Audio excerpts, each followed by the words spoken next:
Yo, what's going on, everybody, man? It's your boy King Dv, and I'm with my co-host, Smitty. What's going on, bro? Man, it's love, man. On for A.J. Brown. Michael Carter the second. They don't know Jalen Hurts like we know Jalen Hurts. They was hanging on to Jalen Hurts. Until next time, man, y'all know what it is.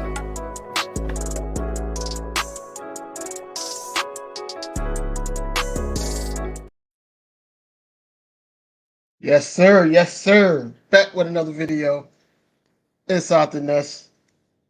One of the hosts on the show, King Dv, and with my co-host. What's going on, bro? And I'm chilling, man. Ready to, talk birds, get into it, man. The hate is loud, the praise is, at a whisper. So we're gonna try to turn the volume up on that a little bit today. Man, look, it's been a lot of going back and forth with the negativity, man, especially with the criticisms of at least two of our stars. The Jalen Hurts and the Saquon Barkley's. It's been crazy, man. Been going back and forth basically almost all week so far. Just on those two, man. I mean, it'd be good to talk about something like, the success of the team. Like, where do we see that going? Where we see that going? And also, just the coaches alone, man, because that was the start of the downfall, and then it trickled down to the players and the play calling. I've been watching a little bit, you know what I'm saying? I've been trying to, put it in a format for us, you know what I'm saying, looking at what Kellen Moore has been successful with. A lot of the stack formations and things of that nature where Kellen Moore is very successful of tricking the defense and thinking one way, because you have the greatest communication is when we trying to communicate together. We got like me one-on-one, easy. I can lock in on you and play one-on-one defense. It's just me and the defender. It's just me and the receiver, however you want to look at it. You know what I'm saying? It's a lot easier. But for the offensive player, and while I've always said, DB was the hardest position to play. I've always said that. First off, you're going backwards. That's the first part. Listen, you're going backwards. Second part, you don't know where it's going. You know what I mean? You playing the guessing game. So you're playing mirror. Let's just be real. You have to be the mirror. You have to mirror what's going on. So it's always fun, right? So Kellen Moore has a situation where he puts 3-4 guys one side of the field, and we bunch together. All types of stuff coming out of it, and the defender now has to adjust who's taking who. And if you make one mistake in there, you bump into each other, whatever happens with the defenders, if it gets crazy, somebody coming out the back end of that wide open. I liked that. I like seeing that. It was very interesting watching it, because I was watching Philly Film Room. Shout out to them. They were showing a lot of the things that Kellen Moore does well. You know what I'm saying? He also knows matchups. If you notice, a lot of the times when we had a mismatch at the slot position, he would motion CD right into the guy he wanted him with. So I can see a lot of that being very, very good for us, right? Because AJ and Devonta, I think together on one side of the field, they think so much alike. That's why I'm kind of walk with me just a second, DV. I think Johnny Wilson come into play, because when I watch the sets, right, the guy that's really not a threat is usually by himself. It's funny how Kellen Moore worked. Like, if you go back and look at a lot of those stacks in LA, Quentin Johnson is the guy over there by himself. The guy that, if he get open, but if not, we really ain't got to worry about it. Let them do whatever they're going to do with him over there. We're going to put the stack over here. Johnny Wilson could be a great decoy because he's so big. If you let a small cornerback, not to pick on anybody, but say, for instance, you get a Forbes over there on him one-on-one with no safety help over the top. Hey, or even, because, like, why would you – I was thinking about it, and I was like, well, maybe they put John Ross over there, but why not put John Ross in the stack? His speed predicates out of the stack so well because you got two guys that are finesse route runners. They can run great routes in AJ and Devonta, right? So that together is gonna gel so well. They're gonna be able to do things to really manipulate a defense, really manipulate a corner. Hey, look, and then they see it well. So they're gonna be able to tell you, hey, look, go this way. They might have a weird way of communicating. That's why I'm kind of glad, they gelling early. I'm pretty sure, Jalen Hurts is talking to AJ about what he's seeing. I think they done at UCF though, if I'm not mistaken. They left a couple of days ago. But I think he's probably, hey look, this is what I see. This is what I, you know what I'm saying? It's probably something that you can work on to get together. But I see it as a positive, man. I don't know why people, don't like the Kellen Moore signing as far as obviously the ops, but I'm saying it's fans that aren't really 100% into the signing because they remember what he did in Dallas or whatever they believe they remember him doing. When I look at the numbers, I look at the ratings, when I look at the production, he did pretty well for me.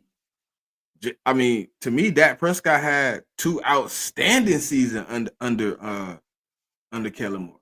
You know what I'm saying? So I think Kellen Moore coming to this offense is going to be really big because he has some things that I don't think he necessarily had in Dallas, right? In the AJ Brown. You might say, he had an AJ Brown in a sense with, maybe Amari Cooper or, maybe in a sense, but I don't think they on the level of what AJ do. You know what I mean? It looks easy because AJ make it look easy, but I don't think they really do what he do, DV. Like, and then I don't think too many teams have had a Devonta Smith, man. Like, he's so crisp, bro. I swear. Like, I told you what I was watching before we started, right? I told you I was watching the little Dolphins thing. And I'm like watching these dudes run routes, and I'm like, bro, they say they say Waddle and them, like, what? Like, understandably, no hate on Tyreek Hill. He is a great weapon. But like Waddle don't really run like better routes than Devonta. Like, No, Devonta Smith is probably I he told gotta you be top 3 route runner in the league. his route running is crazy, bro. It's crazy. I was just watching at work. We had on break. I was watching the game the Dolphins.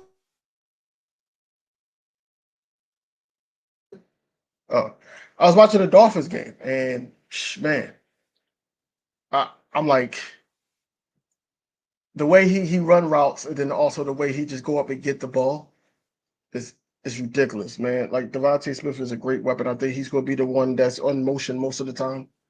Honestly, they might switch it up at times. They confuse the defense, of course. I can see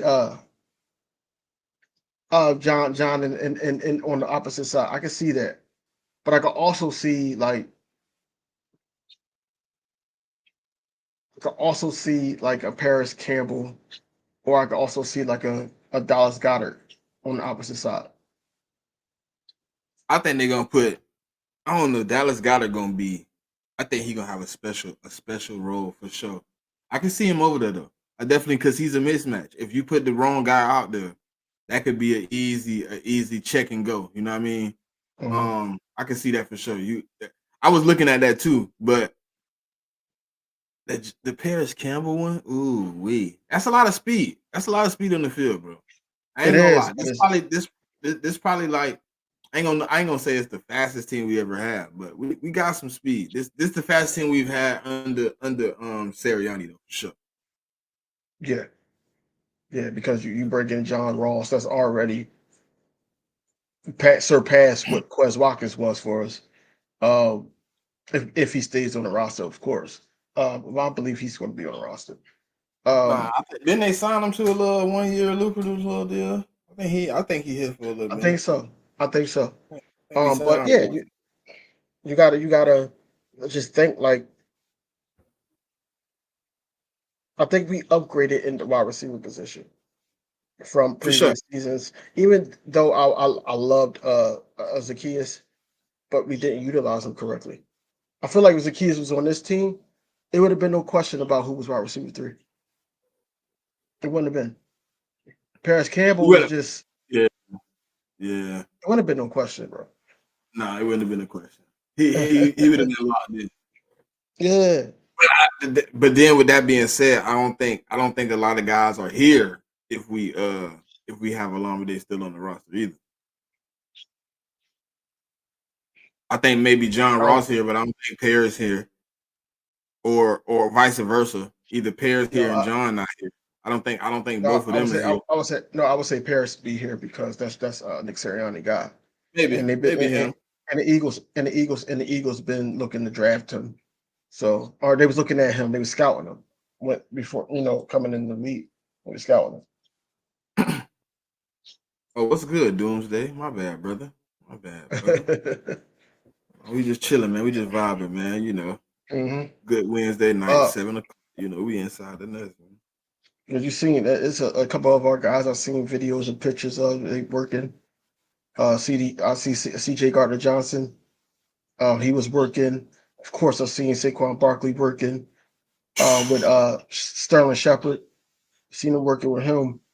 I've seen Lane Johnson in the weight room. Who else? I'm not messing with him.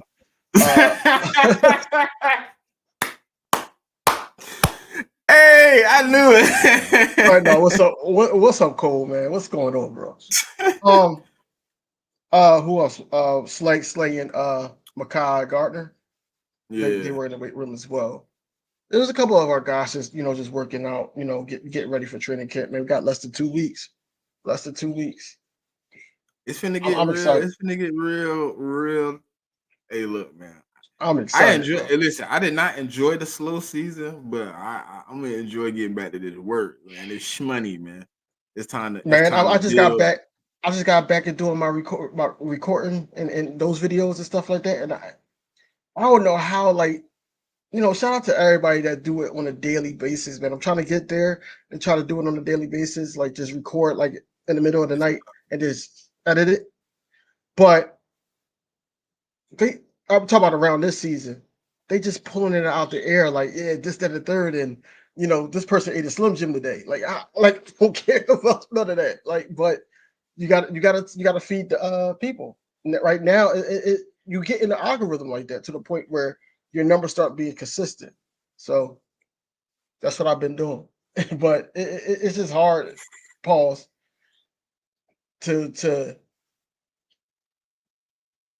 Yeah. It's just difficult to basically do that day in and day out like Joey Shakes. Like he does it daily. It's weird. Philly 500, it's weird, Philly Mike, all them guys. Shout out to them, man. Shout out to them for sure, man. Josh, shout out to them, man. Them boys putting out Boss Cowboys, all them. Where they putting out videos every day. Every day. Yeah. I mean, it's something. Hey, look, I got my schedule. You know what I'm saying? It's working. I'm getting out. You see, I'm putting the you know what I'm saying? I'm doing it a little bit faster. I just got to get able to now drop the videos. Boom, boom, boom, boom. Man, but I mean, I'm working on it though. I'm getting there. I'm getting there for sure. Yeah, you gotta just talk about stuff that you don't really think it's a hit, but it is. Like I just did a video on what LB and Emmanuel Acho was arguing about. I just did something on that because I got 2 of his video clips and just made a video on that. But I can't wait to training camp, man, because training camp will give you a lot more headlines and it's gonna be hot. It's just trying to get it out before everybody else. Trying to move that product. This is snowfall, BMF, whatever you want to call it. You gotta get your product out. that's basically how these streets the people are. want it, man. The people want to. The people want to watch, man. So you know what I'm saying. The faster, the better. And once I get going, man, I'm gonna be consistent, man. I'm gonna get the people what they asking for, man. Because I'm working on it though. I really do like what we got going on though, bro. I really do, and I hope. Listen, I know people don't want to hear it, but I hope Mekhi Becton is that right guard. Because I asked a group of people, in one of my Facebook groups, and they said Tyler Steen. They say No, you're bro. Tyler Steen. Listen, So listen. why do you want him there? I like the first off, no disrespect to Tyler, man. You know what I'm saying? I know he's putting in the work. No disrespect. If he get out there and earn the position, it's 100%. You know your position, good brother. I ain't hating on nobody getting on the field, but Mekhi Becton is pause a specimen of a man. Like that dude is huge. Like for real, for real. That man is what 6'7", 6'6", 330 pounds. Like him next to Lane, I think that's just like that. Like, and then you look at the other side, it's the same dynamic, bro. Like Landon ain't no small fellow, bro, and we know Jordan ain't. Like, I think like them with Cam is just like to me the perfect conundrum right there. Like, I just think they could really squash all the problems. You know what I mean? Like, I don't see where you beat who like how do you get in? Like where you going at? Like I just to me, I just see it. Like Tyler to me is cool or whatever, right? But Mekhi Becton, if he can really tap in, I've seen him play some good snaps in the NFL already. You know what I mean? I've seen him play some valuable snaps on the Jets. I seen him be a starter. Like I seen him do some things, you know what I'm saying, that were bonehead too. Like I ain't gonna lie and say he was perfect, because if he was perfect, he'd still be there. He did need some work, but maybe he wasn't a tackle. What if moving him to guard is his niche? Maybe. I mean, You know, you Stoutland got see things that nobody else see, bro. right, That's what right. I'm That's what I looking said. at. It's Like all it all depends. It all depends on how Stoutland see it. You know, Stoutland, we know bro, something. he played the whole OTAs and And mandatory minicamp. minicamps at Yeah, guard. yeah, yeah. He did because they're trying to get him there. They're trying to get him there. Um, I don't know. I don't know who's going to win that battle. Honestly, I just want the right guy. I don't know who's going to win that battle, because at the end of the day, man, I just want to show up that right side, because that's what's giving us problems in the second half of the season, and that's how they start keying in on Jalen Hurts. So I need that right guard to be the guy. I need him to be the guy. Who you don't think Jalen Hurts look and see that big nigga? Ah man, yeah, I trust him. He big. It's not all about size. It's about technique. It's about hand gestures. It's about he got, bro. arm length. He got good hands. He just don't got good. He just don't got good long arm technique. He trying to Yeah, like but stop. But that's Got that. no. But that's not really a thing for a guard. That's a tackle move, and that's why he's not good at tackle. Yeah, yeah. You don't really need long arm, because if you long arm, then you running into You lane. run into yeah. You running into Well, it depends on the side. yeah, I don't but know. you know what I'm saying, you running into somebody. You know what I mean? So it's more he might need close hand-to-hand combat in the trench. He might not need to be out there with them dudes that's trying to bend around. He might not be good Well, for that. I know somebody that's going to try to test it. The bull. Damn, brain fart. That's crazy. Micah Parsons. He's going to try to test it twice. He going to. He ain't gonna want no beef with no lane. He gonna try to test it. Who else? There's a couple guys that's gonna try to test that. Shit, if do Hassan Reddick get from Hong Kong trying to catch Pokemon or whatever, then he might be trying it too. He'll be trying that right guard position. It's gonna be a few guys that's gonna, I guess, get a shot, but I think it's gonna come down to them two. And for sure, it's gonna come down to them too. But I just want the best guy out there that's got the chemistry with Lane on that side, and also the guy that can play at least three to four quarters. I think listen, if you get on that line, you can't play 4 quarters, then it's gonna be a problem. Look, we don't know until we It's know. gonna listen, it's a problem. If your fatigue kick in playing offensive line, it's a problem. I don't know, man. But I think Yeah, that right guard position is going to be a fun battle. It's going to be a fun battle, and I'm dying to see what Stoutland says in an interview I think about it's what an he open sees out there. opportunity though. It's definitely an open opportunity though, DV for sure. For a It few is. guys. It's not like some. You said for a few guys. I think Matt Hennessy get a small look. I know Yeah, we kind you of gonna liked them a try couple everybody. times. I think Stoutland tried to bring this the third time, if I'm not mistaken, Stoutland done brought him in, but the third time second time he's 2 times he failed, but this the third time where he actually brought him in. The other 2 times Right. I want to say he got hurt the other 2 times. Right before we brought him in, he got hurt at Atlanta, and then I can't remember what it was for that. I think he Yeah, get a Hennessy. look. I think he get a What's look. it? He ain't play for the Saints, or no, I think they He got played. hurt there too, if I'm not mistaken. Wherever he was at Yeah, before he yeah. went to Atlanta, he got hurt too. He Right. got hurt twice, back to back Hmm. seasons. So I don't know. I think he got an opportunity to get a little look. But what's the big problem, Doomsday? Yeah, Is I he don't know talking what he about was talking Scott about. Beckton I'm and confused. Lane Johnson? Look, that's a ginormous problem over there, bro. I listen. If I was a pass rusher and I seen them two big dudes galloping up to the line. Well, man, listen, man. I'm finna try to get the smallest guys I can. I'm finna try to swim move inside, maybe get Cam Jurgens on a one-on-one. But I ain't trying to run up on them two. And then you For can't go sure. on the other side either, especially if they on their game. If they on their game, then you can't go on that side either. I'm hoping we come in. Listen, if the offensive line come in locked in like they supposed to be, we gonna be right where we need to be. Yeah, for sure. I think that yeah, he said yeah.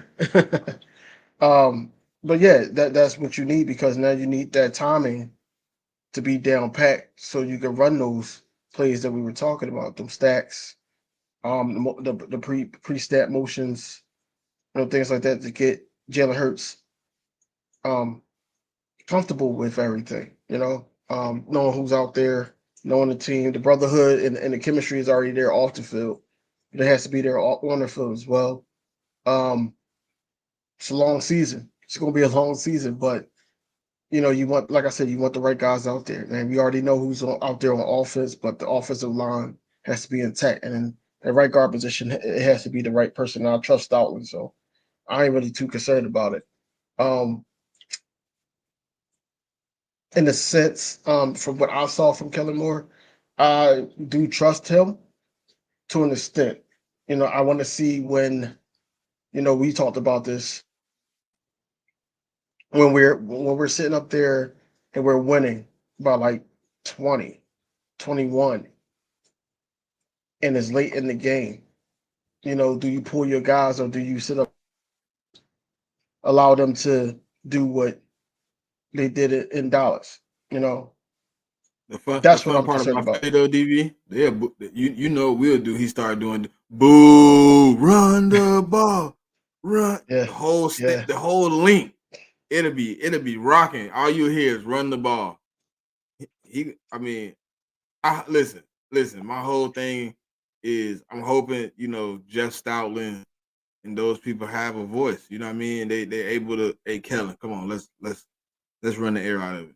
You know what I'm saying? We up 20. Let's do it. You know what I'm saying? Hopefully, that's why I told you earlier. I think that's where you need a Nick Sirianni to step in. Hey, Kellen, put the ball on the ground. Let's get up out of here. You know what I'm saying? Pull the guys, put it on the ground. Let's lose it. You know what I'm saying? Let's get up out of here. You know what I'm saying? We ain't gotta do too much. You got at that point, you know what I'm saying? Let's run Will Shipley and Kenny Gainwell in the game. Yeah, We could do it like yeah. that. Put if you want to put Kenny in or Tanner in or whoever you want to put in, let's get these guys out of there. Let's get some reps. You know what I'm saying? Because you need Nick Sirianni to step in. At that point, he got to step in. Uh-huh. Hey, look, Kellen, we can't do this. I've talked to Coles, I've talked to Boss. You know what I'm saying? I've heard a few of the law. I've heard a few of the guys say, Mike McCarthy didn't have that control when Kellen was in Dallas. You know what I'm saying? They were kind of like, hey, Mike, look, you the head coach. Let him do what he want to do with the offense. You know what I'm saying? He was kind of handcuffed. Mike couldn't really step to him. I'm hoping here Nick Sirianni has the opportunity to shut all that down. Hey, look, we put it on the ground. We finna pull the guys. We finna put it on the ground though. You know what I'm saying? We got Will. We got we got Kenny, maybe Kendall. You know what I'm saying? We got 3 guys. Let's run them guys. Let them guys get us up and down the field. We could do whatever you want to, but let's try to get up out of here to run the clock out. I don't think you need to, do no unnecessary stuff. And that's what I need Nick Sirianni to be here for. Like, put your foot down. Yeah, and I agree. I think that Nick Sirianni that'd be something on his list to do. Don't let it get too out of hand to the point where now your guys is getting injured, putting your guys in jeopardy. Step in and tell Kellen Moore, like, look, that's it, that's enough. Let's save it for the next week. But yeah, the offense, I feel like they're going to be clicking. Like with anything, it's going to be some growing pains. Hopefully, the growing pains is in training camp. But like by week 2, basically when they come back to the link, I'm hoping that they start gaining a rhythm, and then they get into a good rhythm by week 3. But yeah, I think the offense is going to be like snapping, and they're going to look way better than they did last season. So that's not the bar for me, but I feel like they're going to look way better though. Is it possible? I know it's finicky to say this. Is it possible to look better than 2022? Yeah, it's possible. Yeah, it's possible What would it because take? What would it take to look better? what would it take to look better? Yeah. Collectiveness. Like, yes, I think 2022, as special of a year that was. You talk about offensively, right? Yeah, offensively. Okay. So in 2022, yes, it was special because everybody knew each other game. Shane Steichen was there for what, second season. AJ Brown got there, opened the field up a little bit more. Miles Sanders was in, I think, a contract year. And then we had the offensive line that was not getting hurt like that. So it's a chance, but it depends. It depends on how everything flows, like how we thinking it could be. It needs to be like that. If not, and they're trying to figure each other out, or they trying to figure out the scheme, man, it could be a long first half of the season. I think we have more potential talent on this team than we had in 2022. Potential talent. Because like if the guys that are here with what is expected of them, of what we predict them to put on the field, then it should be out of this world, right? So I think we have more potential. Like when we went into 2022, we really didn't know like what the level of expectation should have been per se. I think the expectation going into 2022 was like, let's get a playoff win. Let's try to get maybe 2 playoff wins, but we wouldn't really. I don't think the expectation was Super Bowl. Even though everybody says the expectation is Super Bowl, I think a successful season for the Philadelphia Eagles going into 2022 would have been a playoff game in the divisional round if they had went in as a wild card. Mm. I think that would have been, and maybe like divisional round close game where it come down to the brink or whatever. I think that would have been expectation, right? Going into 2023 was a little bit different, but going into 2022, I think the expectation was, as I said, divisional round playoff game. I think going into this season, looking at what you have on paper, looking at what you brought in, what you left out with last year, I think expectation is NFC Championship.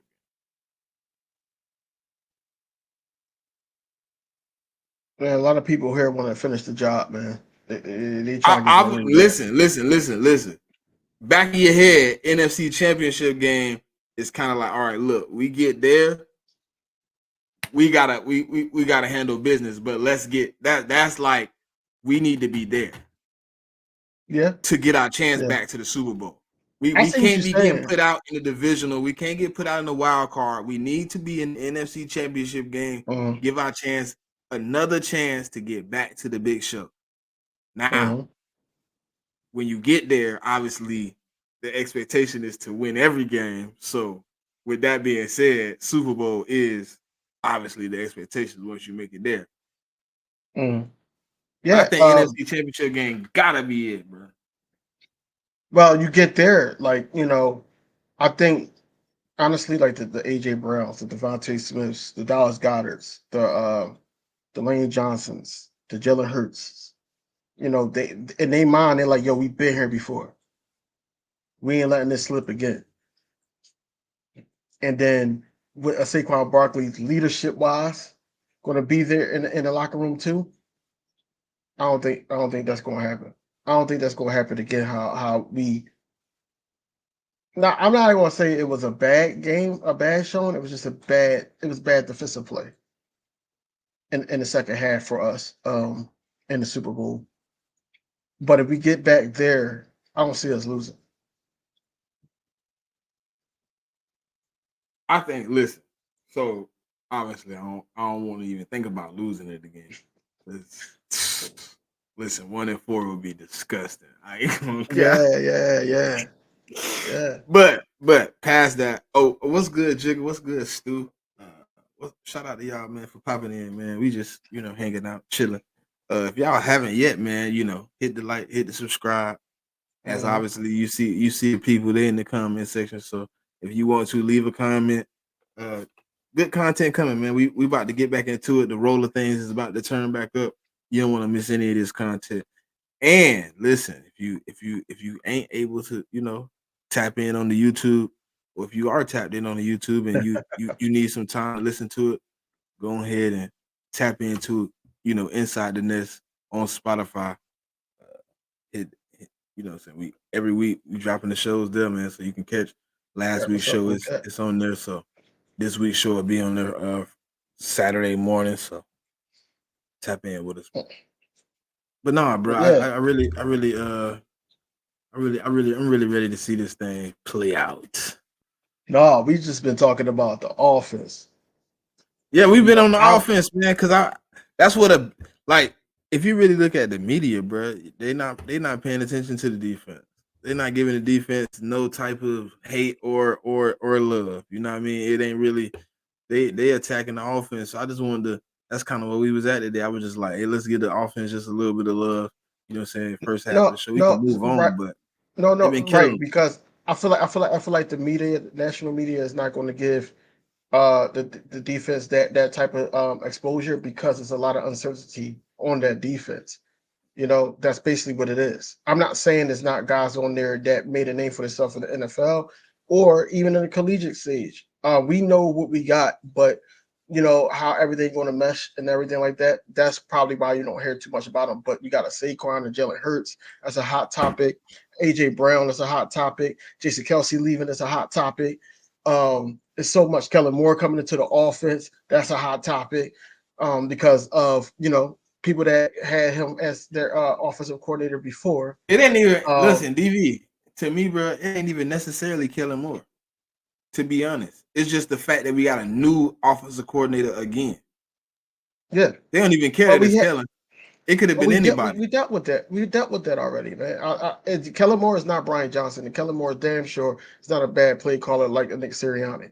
So that's why I said I'm not too concerned about Kellen Moore. He has schemes and stuff that works, and then also we got Jalen Hurts that I believe that he can make the right decisions at the line. I believe that with him and Saquon and AJ Brown having that chemistry on the field, I feel like that it's not going to be a play that we're like, huh? Like it was last season. I don't think it's going to be plays like that. It's going to be plays that don't work, but it's not going to be plays like, why did you do that? Yeah, it's like we're not going to have, I think it's more smart football, and then they're going to get in tune with the Kellen Moore scheme of things, and then also play off of one another with the RPO. And it could be very deadly offense, man. And then I didn't know, like I'm looking at Saquon Barkley highlights. I didn't know, like I just thought that it was like a wheel route, and he goes up, but I didn't know he goes that far up to the point where like you're throwing it to him like he's a wide receiver. right. Yo, I was like, yo, if it hit like this, man, bro, 35 plus a game, bro. Like 35 plus a game. I'm putting my money on it every game. 35 plus a game. If it hit like that. Listen. I'm like, I think Kellen Moore, honestly, me personally, I think we are going to be in the top of the NFL in scoring. I think we are going to be in the top of the NFL in touchdowns. I think, we're going to be somewhere 6 to 10 in rushing. You know what I'm saying? But listen, I think Jalen Hurts gonna have the year everybody don't believe he can have, bro. I really do. I know it should have happened last year, but Brian Johnson was very much not prepared for the job. I ain't gonna say he was, sabotaging, but I don't think he had an opportunity to get the job done. And I don't think even if he had the opportunity, he would have been prepared. You know what I mean? And that's just being real. Some people just not prepared to do it yet. That's why I think, he should take his time to grow. I wish him the best though. You know what I'm saying? I want to see it be successful because I think he has the intelligence to do it. I think he just needs the experience. You know what I'm saying? I think he needs to watch just a little bit, maybe see it a little bit different. You know what I'm saying? And he's gonna be seeing it this year from a different perspective. I think he is the offensive coordinator assistant. So he's gonna be the right hand man to Cliff Kingsbury, where he gets to see the game from a different perspective. He gets to hear it from a different perspective. And he also gets to, sit in those meetings and, really orchestrate how you put a game plan together, how you call plays, how you get in a rhythm, how you build, how you script, opening the game up. That was some of the things we had a problem with. Like scripting. Your first drive should be smooth. Those are plays you worked on all week in practice. You knew exactly what you was doing. You knew exactly how you was calling it. Let's go down the field. He wasn't able to script up a lot of the times down that bad stretch. He wasn't able to put together a clean drive. We just throwing the ball anywhere. And I think that's where Kellen Moore is going to come in and be successful, though. Yeah, I think that Kellen Moore is going to just have this thing running with fresh oil. It's not going to be one of those things that it's going to be a slow progression, and it's not going to be like that all the time. But at the same time, I think that we could get right back on track.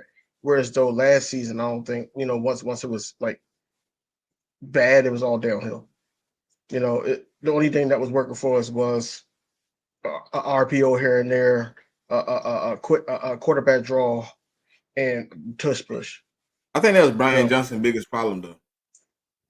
What? He took the RPO out of the offense. Yeah, he took the RPO. He took that out the offense. Yeah, he tried to be an individual and do his own thing and took the RPO out, and I think that's where he struggled at. He didn't have anything to replace it with. You know what I'm saying? If it makes sense. And his only replacement was inside zone, inside zone, inside zone, inside zone. Like you can't keep doing that. Like, where's the RPO? It's a cookie cutter type of offense where everybody knew what you were going to do. Everybody knew what you was going to do. That's why I was just looking at it like, yeah, he's not coming back. And we tried to give him the benefit of the doubt at the beginning of 2023, man. We was like, yo, we got Brian Johnson. He knows Jalen Hurts. Just trying to get him like good rep. And then all of a sudden it was just like all downhill. Nick Sirianni took over. That made it worse. And it was just all downhill offensively. And then the frustrations led to the players. And, best friends started having a little rift and all that. I'm not saying that they didn't mess with each other. It's just the simple fact that, if you mad with your friend or whatever like that on the field or even on the basketball court, y'all chemistry is not going to be there. Chemistry not going to be there, especially with y'all emotional players. I think he had an opportunity to save his job at one point, DV, depending on who we hired. I think he could have got demoted. I don't think he would have been an offensive coordinator. I think he could have been with the Eagles, but I think when Kellen Moore came, he brought his own people. So that kind of was out the window. You know what I'm saying? Kellen, I think if we would have brought in like a guy maybe who didn't have a connection around the league to bring in his own guys, I think maybe he could have been like the same thing he's doing in Washington, maybe the assistant where he gets the opportunity to learn. Because we've done that for other coaches. We don't always fire guys. We've demoted guys and let them learn, and then they move out and branch out on their own, and they go learn somewhere else because they weren't ready for the job. I think, last year I think it was just too much for him. The expectation maybe have been too much. Maybe he just wasn't prepared for every time you open it up. Can the Eagles make a Super Bowl with Brian Johnson? Can they do this? What is Brian Johnson doing with the offense? Why is this and why? He had a lot of bad stats at points in that game, points in the season, even during the 10-1 run. People want to bring it up, but he had some third down woes. We couldn't score for a little while there in the red zone. Like, it was some things he couldn't do. Like, he got better as the season went on, but I think where he messed up at when he got into that 49ers game, I don't think he had a game plan. I think they hit him with too much, and they really exposed what he was prepared for. And when it come down to it, even on the players, man, it was poor effort on the coaches and the players, in my opinion. And I think from there, it was just a look at each other. Like, it's almost like the Spider-Man meme where they point at each other, man, it's your fault, and everybody bought out. And I think it just down here from there. Yeah, and basically going into last season, we thought that it was going to be lights out. It was going to be lights out because we had DeAndre Swift. And, he could catch out the backfield. He could make something happen. I think I could count on my hand how many times we used him like that last season. When we were begging Brian Johnson to run the ball with him in that Vikings game. That Vikings games would have got spooky for us if we didn't run the ball, control the clock, and everything like that, and then look what he did. He had 170 plus yards. It's a lot of Hey, things that Brian what does Johnson Saquon have in that game? in what game? In the Vikings game? In the Minnesota game? Yeah. What do you think Saquon would have had? He would have had 265 all-purpose yards. He would have had 210 yards rushing, and he would have had like 56, something like that, in passing, and 2 touchdowns. 2 touchdowns. But here's the thing, man, that people keep missing, man. Like, Saquon Barkley can make his own offense if he needs to. He did it for years. Right. I love Swift. And I was, when he was here, I was a fan of Miles Sanders. But I feel like those guys had their best years because of Jalen Hurts in his offensive line. We know that Saquon Barkley was doing it for years without a line, just being the guy I'm talking about. Not even his stats, just being the guy. So now you got people around you. You got a threat like Jalen Hurts. Now you can confuse the linebackers and the safeties even more. You can confuse them even more. So with Saquon Barkley, all he got to do, honestly, is just come in and just be him, but be smart, because you don't want to, do overkill and then, God forbid, something happens. I think for sure, Miles Sanders was definitely a product of Jalen Hurts. I think it was 50-50 with Swift because they just didn't use it right. I think Swift should have had the ability to use the same that Miles Sanders had. He would have had way more yards, way more. He would have been in a better situation if we would have used him even close to what we used Miles Sanders in. I think if you had that type of running back in 2022, boy, I mean, just Swift alone, like, I think it'd have been a different story. But neither here nor there. I think when Saquon come in the game, it's 2 opportunities, right? So you have the threat of Jalen Hurts and his legs, and then you have the threat of Saquon and his legs. And then when you look at all the opportunities after that, you're like, oh man, Jalen Hurts has AJ, he has Dallas, he has Saquon, Devonta, whoever's at wide receiver 3 at that time. You know what I'm saying? It could be a variety of different guys. It could be Paris Campbell, it could be John Ross, it could be Anias.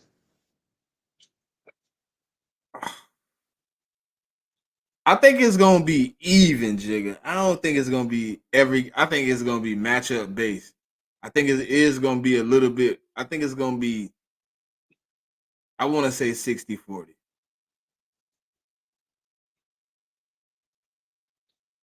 I could agree to an extent because, like you said, it's going to be matchup based.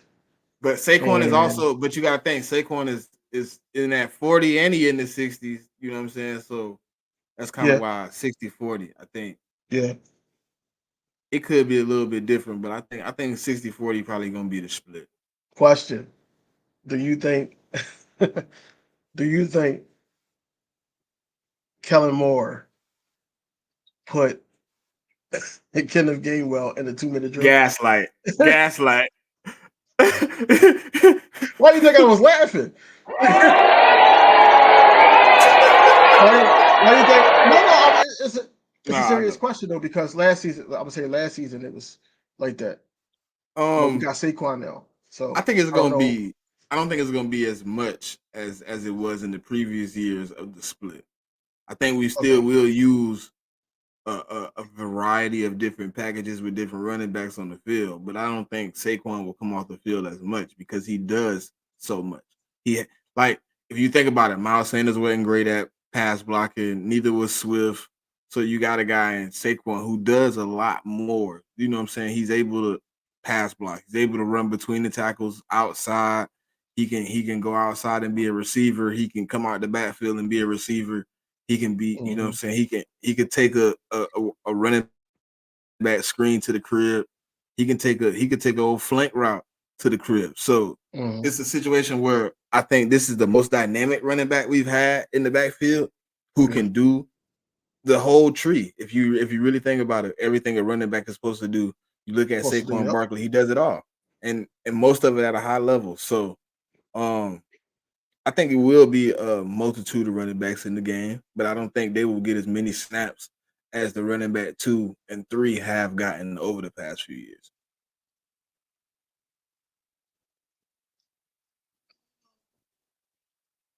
Yeah, because when you pay a guy or Saquon Barkley to that standard, you want him to be a 3-down back.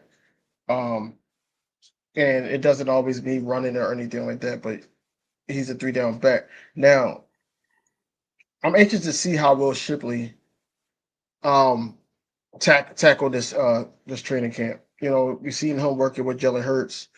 Hopefully that he can actually challenge Kenneth Gainwell for that RB2. Hopefully, he has a good training camp. He got the right guy in his corner though.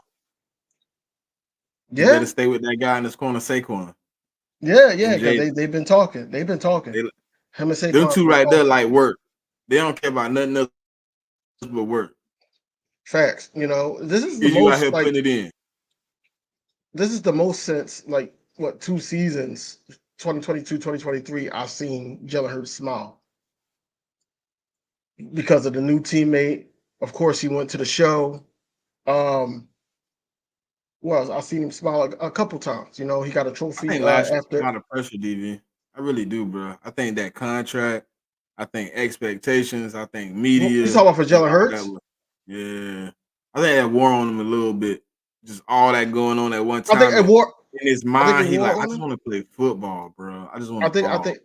I think it did wear on him a little bit because before he was 2021 coming into 2022 season, he was just a field rat basically, if you want to say that. He was always working. Now he got to do this commercial, and then he got to do that commercial. Then he signed a deal with Jordan, and then he got to do press conference about him being paid and all that. Like it got in the way of stuff. But not to take nothing from Jalen Hurts because he still had 4 comeback games of double digits, down double digits.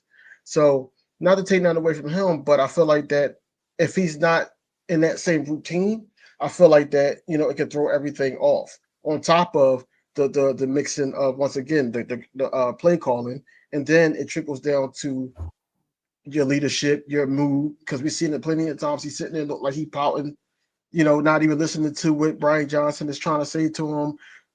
Dallas Goddard says something to him, impassionate, yelled at him basically, and he just ignored it. It's Hold like he on, was DV. somewhere Hold on, else. my boss calling me. So he was like somewhere else, man. My boss calling me. I So don't know what's going on. uh-oh. But yeah,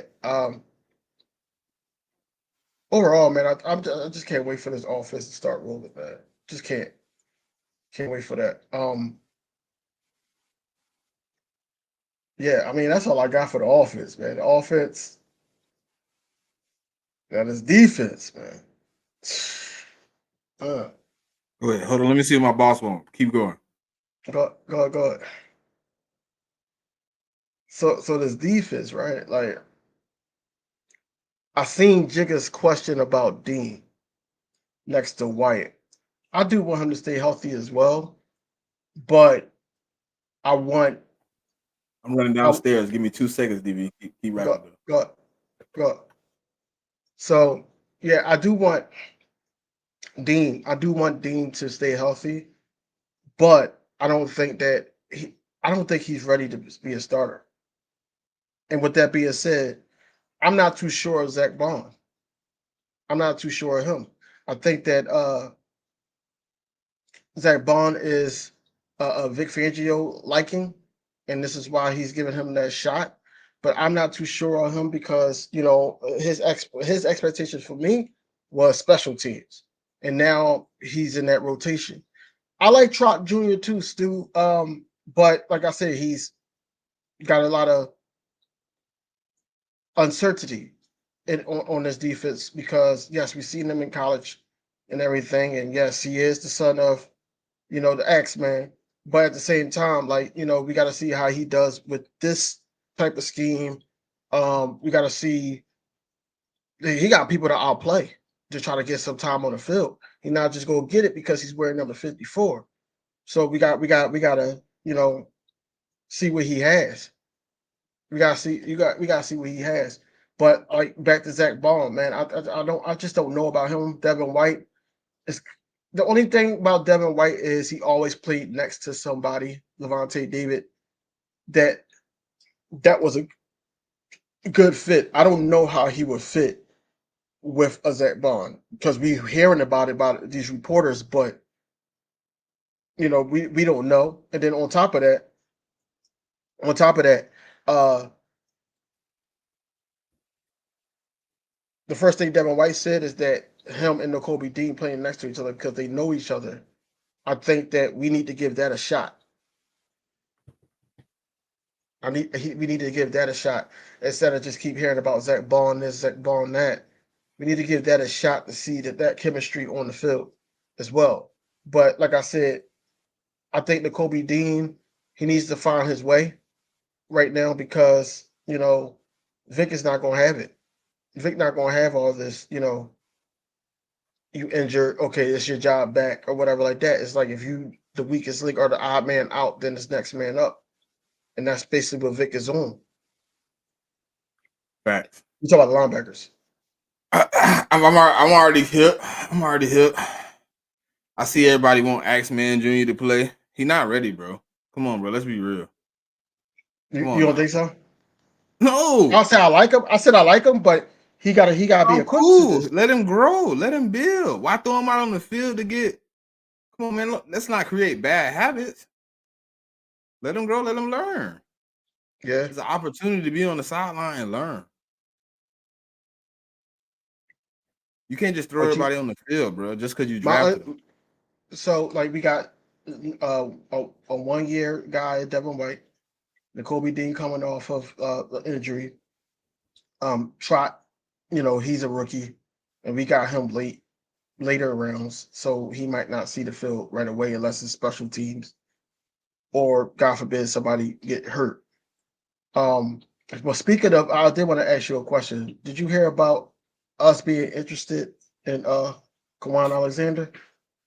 Yeah, I seen it. And Justin Simmons again. Yeah. What you think about Kawhi though? Kawhi. Jigga, if you get a second, bro, go back and look at what Van Ginkel did last year for the Dolphins. And that is exactly what he wants Zach Bond to do. I've been watching their tape all day. Yes, he plays a little stand up, but he plays a lot. By the end of the year, yeah, we 18 when we sitting everybody. I can see that too. No, listen. I ain't trying to say that, man. He might. I mean, I don't see. Listen, I don't see him being ready at this moment. I watch, and DV, you know it. I watch a lot of draft tape. I told you he was a decent 5th round pick. Where we took him at the 5th round. Like I saw it right here. It said Jeremiah Trotter is a 5th round linebacker.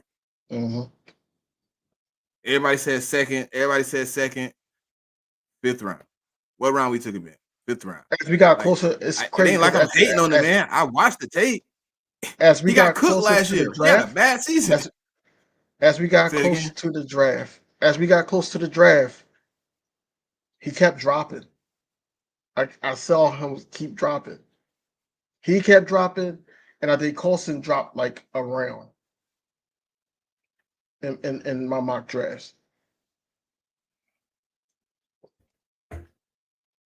Jigga, they gonna ask him to do the same thing, bro. They're gonna ask him to do exactly what Van Ginkel did. You come in, you're an edge rusher, you a linebacker, you a little bit of everything. You're gonna do it. You're gonna be a Swiss Army knife in the trenches. We're gonna move you around. We're gonna let you do a lot of things because I don't think Devin White is an edge rusher. You know what I'm saying? I don't see him as an edge rusher. No, he not. You know what I'm saying? I don't see you putting N'Kobe Dean hand in the dirt. But you could do that with a Bond. You could put him out there. I can find it, bro. I had him as a 5th round, but it wasn't no hate on him. Some people need grooming, bro. Some people need coaching. Some people need to be in the right situation to get right. I understand why we drafted him and everything like that, but at the same time, I just didn't want it to be no nostalgia, like to the point where he got to start. You know, I ain't want it to be something like that. I'm happy we got him where we got him at, so he can actually just try to work on getting on the field. I know he's going to be a part of special teams. He's a good fit there. Hell, hopefully he makes the 53. Nah, he gonna make it. I'm just saying because he a 5th round pick. You're not gonna let him go. That's decent compensation. You won't let him get off the roster. He making the roster. He's not even going practice squad. He gonna be on the roster. He gonna be special teams, bro. And that's cool. That's cool though. Guess what? Getting the opportunity to feel game speed, make tackles. You know what I'm saying? You get to see it. You talking to the guys. You actually communicate. You on the field. You having that hand-on-hand experience. That in-person experience. It's nothing like that until you.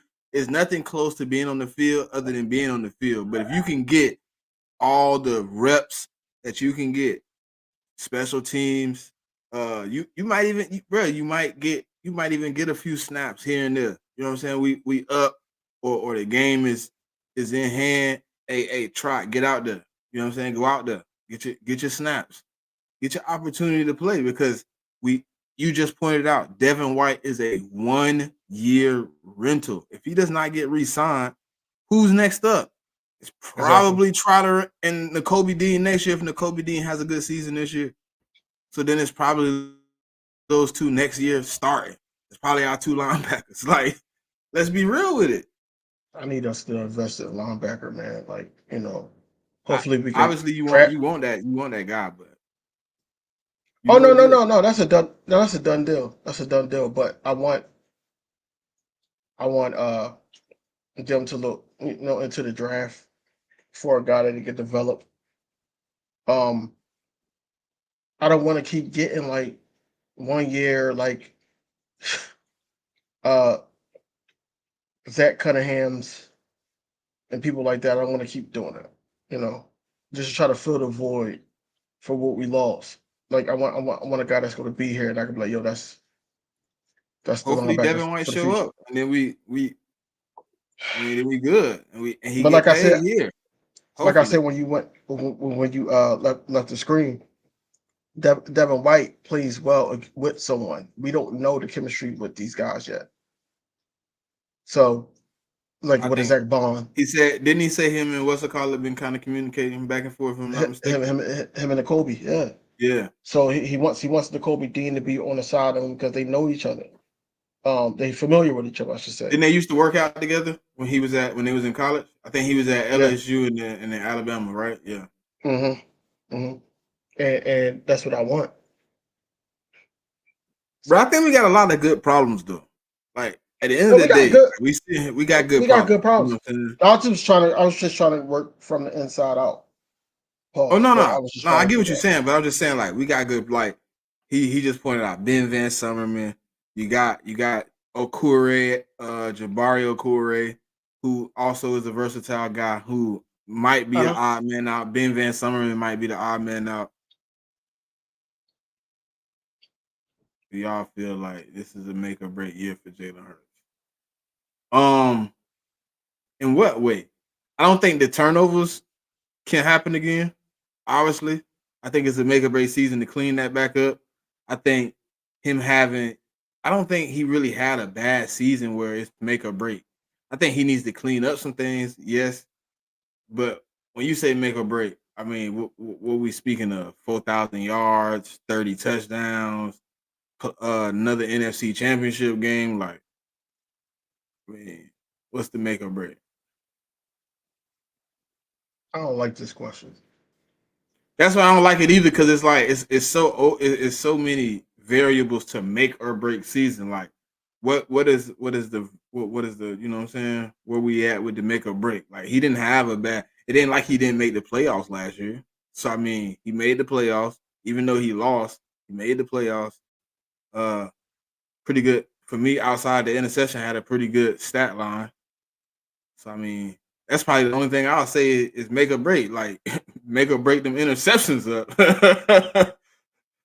Bring them back down to the single digits, and we back in good business. Good brother. I don't like this question because I feel like he's going into another season with another offensive coordinator with a different with a scheme. He got his third starting running back since he's been with the Philadelphia Eagles. Is starting with the Philadelphia Eagles. He just got to learn the system. You know, it's not like he's in the system where as though we had Kellen Moore last year and the year before. Like if we still had Shane Steichen, that would have made sense to me. But we don't have Shane Steichen. You know, we had Shane Steichen, then Brian Johnson / Nick Sirianni, and now we got Kellen Moore. I don't think it's that. I think you gotta have like if it doesn't shape out to the point where, you know, Jalen Hurts is back to being Jalen Hurts at least 2022, then it's like, okay, well, y'all gotta have that chemistry for the next season. You know, we keep switching out and giving up on guys and things like that. That's not how we win in this organization. That's not how Hey, it's going DV, to happen. you know what I don't like, DV? For every other quarterback that you talking about right now with that coordinator situation, they use it as a positive to their negatives. Right. You know, they threw a bunch of interceptions, but it's their first year in the system. You're not hearing Mm-hmm. that for Jalen, and that's like really annoying. Like, where is the Because consistency? it's us. I keep telling y'all that it's Philadelphia. we travel. We say it all the time. We travel. We got a big fan base. We got fans in Brazil and everything like that. We're not liked by national media. We're not liked by the NFL. We're not. But somehow, some way, Howie Roseman still has his way every offseason. But we're not liked. We're not liked at all. That's why they keep talking about Jalen Hurts like that. If Jalen Hurts was on any other team, they'd be like, "Oh well, it's Jalen Hurts." Da, da, da, da. But now, since Jalen Hurts was a second runner-up MVP in 2022, took his team to the Super Bowl. Yes, we all know that we lost. Took his team to the Super Bowl. had a consecutive between, I believe, 2022 and 2023, 8 consecutive comeback games, down 10 plus points. You had that. 10-1 doesn't happen if you have probably any other quarterback in there not named Patrick Mahomes. 10-1 doesn't happen. It don't happen because Jalen Hurts has something that everybody else doesn't have, and that's the will to win. The will to win. That's why I'm like, I don't understand this situation because we just paid him last season, and now we're talking about, if he's on a hot seat, basically. That don't make sense. It don't make sense at all. You see what he said? He said he agreed with What you it. say? He said, I agree with y'all because of the new offense and Hurts didn't have a bad season. He was in the MVP mentions after the Bills game. Yeah, after the Bills game, because we was 10-1. We were 10-1, and you had to start looking at things like that. And it was undeniable that guys, Jalen Hurts, besides that Jets game, but Jalen Hurts was basically keeping us afloat, especially because we were still trying to figure out the defense. The defense wasn't showing up until the second half, and that first half of the season. After that, it just went downhill because we switched coordinators. But Jalen Hurts and that offense kept us afloat. Regardless of the picks and everything like that, we were still, at a decent spot. We finished the season 11-6. 11-6 anywhere else and get you a wild card spot. Or get you, hell, you might even win the division with 11-6. So that's what I'm saying. Like, a bad year for us of recent years is 11-6. I'm cool with that. But I don't want it to happen to the point where we're not at our best at that 1-6, that those last games. So, that's why I said Kellen Moore has to be smart with doing that. But I did have a question for you because I heard something stupid. Your guy, Lord Brunson, I just want your opinion on it. Huh? Who Brunson, got? Lord Brunson, my guy. Lord Brunson, Oh. my guy. Shout out to Lord Brunson. Wow, shout out to bro. I was like, huh? Who? He basically said that Milton Williams could take Jordan Davis' spot if Jordan Davis is not careful. I want your opinion on it. No. That's it. No. First off, they don't play the same position. First, Jigga. I ain't messing with y'all, man. I'm just repeating. Stop it. I'm just repeating. Cut it out. I'm repeating what Brunson said, man. That's my No, guy. I'm talking about Jigga. I from said afar. cut it out. I'm No, I telling know. Jigga to cut it out. I know. But I don't think they play the same position. First off, I think obviously Jordan Davis is a 1/0. He is a true nose tackle. I don't think Milton Williams plays nose tackle. He's more of a 3-tech, 4-tech. He can play a little 1-tech here and there, but you putting him in for a long period of time, I don't think he can sustain that as a 1-tech. So in this defense, personally, it's not. That's why I told you I thought we needed another one. I don't think there's another 1 or 0 on this team right now that I trust to get in to take Jordan Davis's snaps, except for if you want to use Jalen Carter as a 1. And I don't really think that's the best. So it's really one of those situations where I don't know if he could take his spot, but I think Milton Williams is gonna get a nice amount of snaps this year. He's gonna get a high altitude snaps. You're gonna see a lot of Milton Williams on the field. I think he could somehow be used a little bit more. Maybe moving him in and out. Because I think starting the season he probably gonna be more with his hand in the ground. Then you get an opportunity to move him around though. What happened to these conversations about the contract extension? They probably just taking their time. It's no rush. Ain't nobody, it ain't no rush. You can get Milton Williams locked up. It ain't no rush. I don't think it's a rush. No, it's not a rush, but I'm happy they tried to shore up that defensive line. But if we could get I another, do too, Lotto. I do too, bro. I do too. I think he's gonna get a multitude of snaps. He think Milton Williams gonna have a good season. He's gonna get No, a he is. multitude of snaps. He's gonna be somewhere Yes. in the 40, maybe 30-40% of the snaps with Mm. all them boys up in the front are gonna get a good run, right?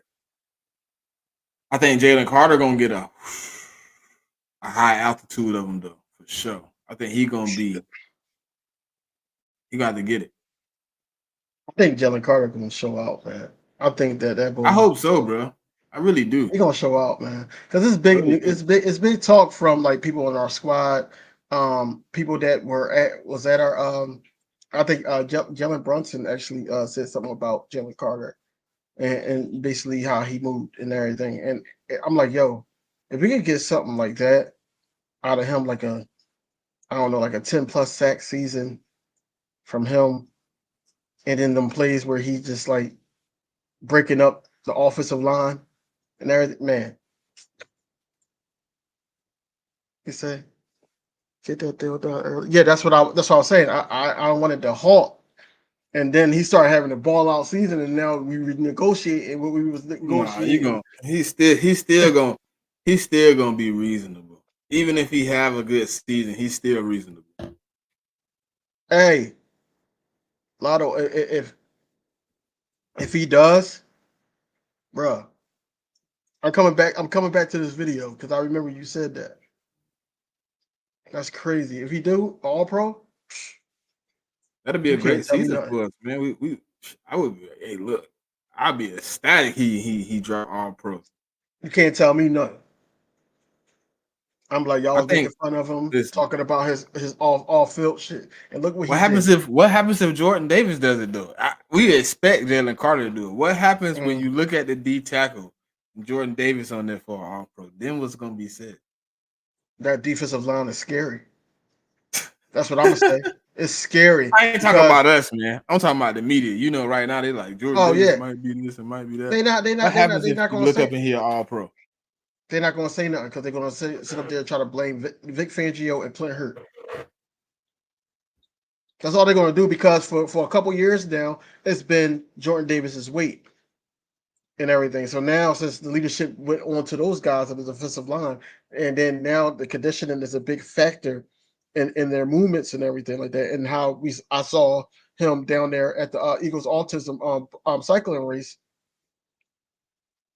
I think that's who they're going to put it on. They're going to say, "Oh, this is why he's doing that." Not, "Hey, we know he could do that, but he needed to, work on his diet." And I'm happy to see that he did. Like not that route. It would just be Vic Fangio, Clint Hurt, got them boys playing.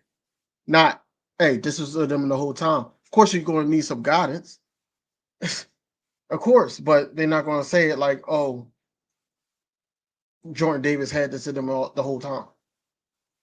We know what he had, but they not. It's weird. It's weird with national media, man. Because not to go back to Jalen Hurts, but you got a guy that basically was saying that Jalen Hurts was the hero that Philadelphia Eagles needed. Then to turn around and say he's not the reason why they went far in the playoffs in 2022. As I said, it's goofy. It's real goofy in national media. And throughout this time, you got to report on it. I had to report on it because it's just dumb. Just like Cam Newton. Cam Newton basically was like, Dak Prescott was a game manager. Then he was Then like, turn yo, you around got and to win. say, yeah, Yeah. That's what I'm saying. It's goofy shit going on, man.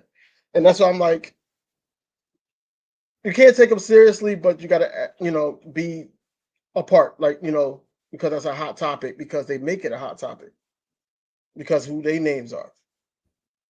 But it's a hot topic.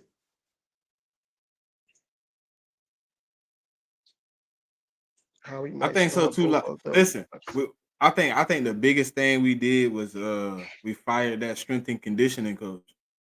I Yeah, think he was a big problem last year. I don't think he had them boys ready to go, man. I don't think he right. had them boys with the right plan. And then I think Jordan Davis being a little bit more serious with his diet. You know what I'm saying? Hiring somebody to, make sure his nutrition is right, man. Not just out here. You already said before I hired it, I was eating candy bars and things of that nature. You know what I'm saying? Eating fast things on the go. Now he Right. I was so pissed off at the Eagles, man. They was trying to, build that chemistry off the field and everything. So what they did was they they had a cook. Remember, they had a cook off, and Jordan Davis was the yeah. damn captain. I was like, yo, he gonna try everything, like, yo, no, we don't need that. We don't need that.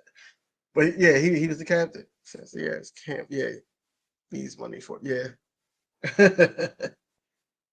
Well, yeah. I think the defensive line is going to be intact for some years, man. Because Howie's not going to stray too far away from signing and making sure the trenches is good. But the edge rushers. Do you think that Bryce Huff, for what we paid him, has to have Hassan Reddick numbers? Do I think Bryce Huff has to have? What do you Hassan mean? Reddick His numbers. number 16 and a half type numbers? No. That was a crazy year. But like at least like 11.5. He gotta have double digits minimum, I think. Minimum? I think double digits. Yeah, you gotta have double digits. 10. Well, how did I go 10. I go 10 is the minimum he can have coming into this season. But I think you want him to have somewhere between, I'll say 12, somewhere in there, like, 11 and a half, 12 is kind of where you want him to be at the end of the season when you look down, going into the playoffs, somewhere about 12. Just to be satisfied with what you paid him. Hey, Random, you want to know what's funny? Because I watched the whole thing. I ain't just watched the part where he was talking about Jalen Hurts. What's funny is that right after he said, I'll take Dak over Jalen Hurts, he said, I'll take Deshaun over Dak. Now, riddle me this. He said that. That's what he said. Now, we all would take Jalen Hurts over some damn Deshaun Watson. But the fact that he sit up there and said that with a straight face, we knew that this bull was on something. He was on something. But I don't know about the edge rusher. I don't know about Bryce Huff. Because I think, yes, you're going to have more opportunities for Bryce Huff and Nolan Smith. But it all depends on how, because I remember, like, I vividly remember Howie Roseman saying that he wanted a 5-man rotation. So if he wants a 5-man rotation, Bryce Huff might get more opportunities he had with the Jets, but I don't think it's going to be to the point where now if he could ball out with the opportunities he have, then he the guy. But I think Dv, Nolan but think Smith about it. Haven't we had a 5-man rotation the last few years though? Right, but everybody wasn't hitting. Yeah. He wanted a group of guys that everybody's. I think the rotation gonna depend on his performance, truthfully. On Bryce's? Yeah, if he out there snapping, he gonna get snaps. The more he get into the quarterback, the more snaps he gonna get week to week. I think it's gonna start out, maybe a good split, and then as he start feeling himself, you start seeing him getting into the rotation, start getting at the quarterback. I think then you're gonna have a situation where he gonna be getting a multitude of snaps, and I'm hoping Nolan Smith right in the fold with him, where he come in, and he getting the snaps too. It'll be a whole nother conversation, Lotto, about those two guys. Listen. When I say that, they think I'm crazy, but What? It's he said 2, but I think I really think it's 1, to be honest. It is 1. And that's just Patrick Joe Mahomes. is that's why I said when they say what I'm finna say, they say I'm crazy, but it's only 1. There's only 1 quarterback. Like I like Joe Burrow. It's nothing against him or anything like that. But I remember before we even went to the Super Bowl and all that, and he was having the MVP season. They was like, oh well, Joe got a Super Bowl appearance. That was now Jalen Hurts got a Super Bowl appearance. So now what can you say? Now what can you say? That's what I'm saying. Then it was like, oh well, Jalen Hurts don't have a true number one on outside team fans that I was talking to. Didn't have a true number one. AJ Brown comes here, falls out. Now it's like, oh, but he got AJ Brown. And you can't win for losing, man. You can't. You can't for nothing. But just in 2022, y'all said who was gonna throw on the ball though. Right. I would take Joe over Jalen in a heartbeat. Nah, bro. Hey, that's an opinion though. You know what I'm saying? It's cool. Right. But I the like reason, my reason, I do like Joe too, but my reason is because just the X factor of Jalen Hurts, man. That's why. I know he can make those certain throws and everything, but it's just the X factor. The reason I got Joe there is because I've seen him do it with no O-line. Jalen Hurts' fault. That's not Jalen Hurts' fault, but I get it. It's a lot of questions of what Jalen can do without a perfect team. You know what I mean? So I understand the criticism of why people would take, one over the other. I can understand it. You know what I mean? Jalen hasn't been in a situation other than year one, really, where he was like without. But people don't look at the 9-7 season and say, Jalen Hurts was successful. He took him to the playoffs. You know what I'm saying, with Greg Ward, JJ Arthur Whiteside, Jalen Rager, a young, Devonta Smith. They don't say that. You know what I'm saying? With an injured Miles Sanders, like he ran to the playoffs with that. And what's so crazy? They really don't give him no leeway or they just make excuses, the negative excuses, like, oh, he got AJ Brown, he got Devonta, oh, he got an offensive line, Jason Kelsey was there. 2022, oh, it was the defense. No. When it comes to a quarterback like that had in the first half, I'm gonna say the first half of this last year, they defense was playing lights out. They was leading the league in takeaways, lights out. And then they went downhill. As they went downhill, you seen that team go downhill. The only thing was we were bad. We was beating them as being bad in the second half of the season. But that's what it was. That's what it was. It went downhill. But but Hurts.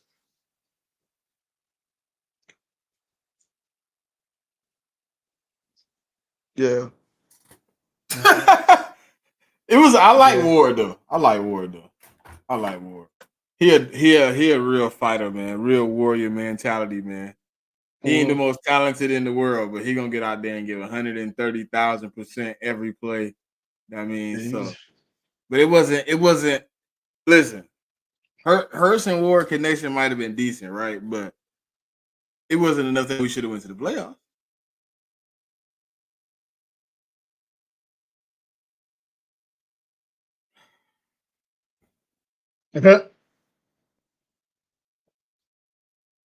Ward was like a Family Dollar. What's his name? Randall Cobb. Yeah, that's what he bought me up. Dollar. You ain't have the Family Dollar, man, brother. Nah, but Randall Cobb was nice. He was nice. Prom, Randall Cobb. You see that? What he said?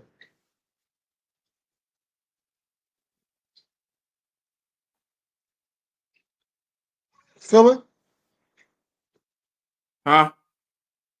I had a feeling. Huh. Yeah, man. And he said better than Dollar Tree. Yeah. I was gonna say Dollar Tree, but Dollar Tree's not everywhere. For people that's watching elsewhere, but I know Family Dollar majority of the city in the East Coast. I mean, states in the East Coast have a Family Dollar. You got Family Dollar, Dollar Tree, You Dollar got Dollar Tree down General. there? Mm. We got Dollar Tree. Dollar Tree on every block. What you mean? Oh, I ain't know that. I seen Family Dollar down there, but I never seen. Oh, Dollar Tree everywhere, man. Hold on. I got like 4 within 10 minutes of my crib. Man. In every direction. No, people say we got But that because of the see, run game. yeah, But Lotto. wasn't Jalen Hurts a part of that run game? Hey, what's up He was a now? part of. What's going on now, Frazier? What's going on, bro? Yo, man, shout out to now, man. Yo, he's pumping out videos as well, man. Go check him out. But the run game was all Jalen Hurts. It was all Jalen Hurts in the last in 2022. I would say it got better with Swift because Swift can, break tackles and do things that Miles Sanders couldn't. Even though we didn't utilize Swift the way that we should have. But the threat of Jalen Hurts and people and teams just start keying in, especially when what's his name? The guy from the 49ers, Bosa. Bosa actually basically said that's all you got to do to beat the Eagles. And then teams start doing it. And this is when it started the downhill. Hey, DV, I just got one question. If we made it there because of the run game, why Miles Sanders ain't running like he was when he was hitting? That's what they tell him. Lotto, that's what you ask him next time. Be like, hey, we got that because of the run game, right? So what Miles Sanders did when he left Jalen Hurts? Exactly. Yeah. Barely was on the field, didn't look explosive, wasn't hitting holes, has some of the worst vision I've ever seen as a running back. Bro, I could have had 1,300 yards in 2022. Yep. What? that man was running through holes you could drive Mack trucks through, bro. He had Fred Warner looking crazy in that damn NFC Championship game. Jalen Hurts Just with off that of the threat RPO alone. is crazy, bro. But I do want RPO to come back. I don't want it full fledged though. I want Jalen Hurts to be able to throw that rock. Don't just try to go back there and turn my quarterback into no running back. I don't think that would happen with Kellen Moore. I don't think that would happen. Like how Nick Sirianni was doing it, and I don't think that will happen. But I I want also to don't see the want game Jalen on the Hurts. line and it's 3 quarterback draws back to back. But I don't like that. And I damn sure don't want to see Jalen Hurts throwing it down the field so many damn times. Like, yo, carve these dudes up, bro. Make it so like that one play, I forgot who it was against. Like he did a play action and then straight in the middle. It was a dime. It was a bullet too. Like throws like that. That's what I'm like. All right, that's what they need because you got to keep that honest to the point where now they can jump at that. You don't have to always beat them with your legs. But that's why I think Nick Sirianni coaching last season and even 2021, basically that's lazy coaching because you're leaning on him for his superpower and not trying to stiffen up his weaknesses. That's basically where we were at with it. But he went and stiffened up his own weaknesses in 2022. And then we thinking like, oh, he's going to be on a revenge tour because he just lost the Super Bowl. And then we came out vanilla, but we were still talented enough to stumble to 10-1. And then 1-6 happened. Or 1-5 happened.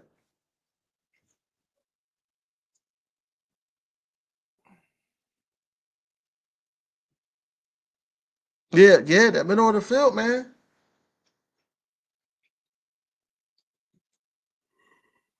The middle of the field, we did get carved up though. I We did get carved up. I don't know. Jalen Hurts still young, man. I mean, we looking at a guy that's going into his 4th full year starting. You got to look at it from a true perspective. What's crazy though, he's getting compared to somebody that's been in the league twice as many years as he has. He don't get that. He don't get that, bro. We don't get that, bro. We don't get that. It's no love for the Eagles. We know that. You had go routes or screens. We didn't have hot routes either. Nothing in between. Yeah. We didn't have no hot routes. We didn't have nothing. It was just everybody knew our plays. Everybody knew to go after Jalen Hurts. Because Swift can't block. Our best blocker was Kenneth Gainwell. He barely could do that.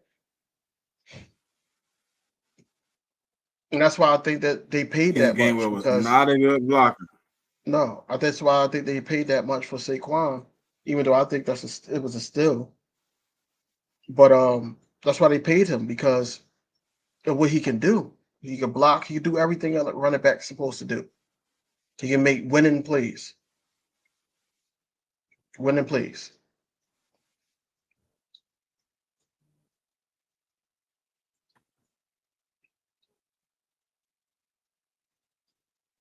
Jigga, man, I've been having that conversation all week, man. That's why in the beginning of the show, Coles came in and said, "I'll come in peace." Because everything I was posting, he sit up there and try to retweet it and had the Cowboys fans come at me. And I'm sitting here like, bro, this ain't that, bro. This ain't that. If I'm talking football to you, I want to talk to you. I don't want to talk to people for you, your minions. I don't want to talk about. I don't want to talk to.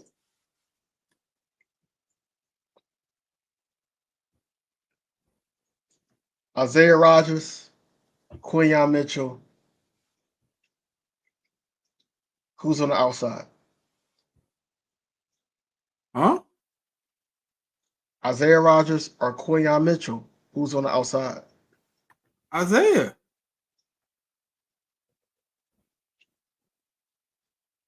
We ain't going inside, bro.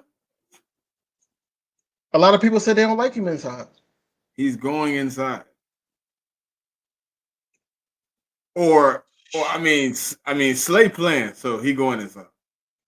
Don't bring that ball up, bro, because Jigga about to snap.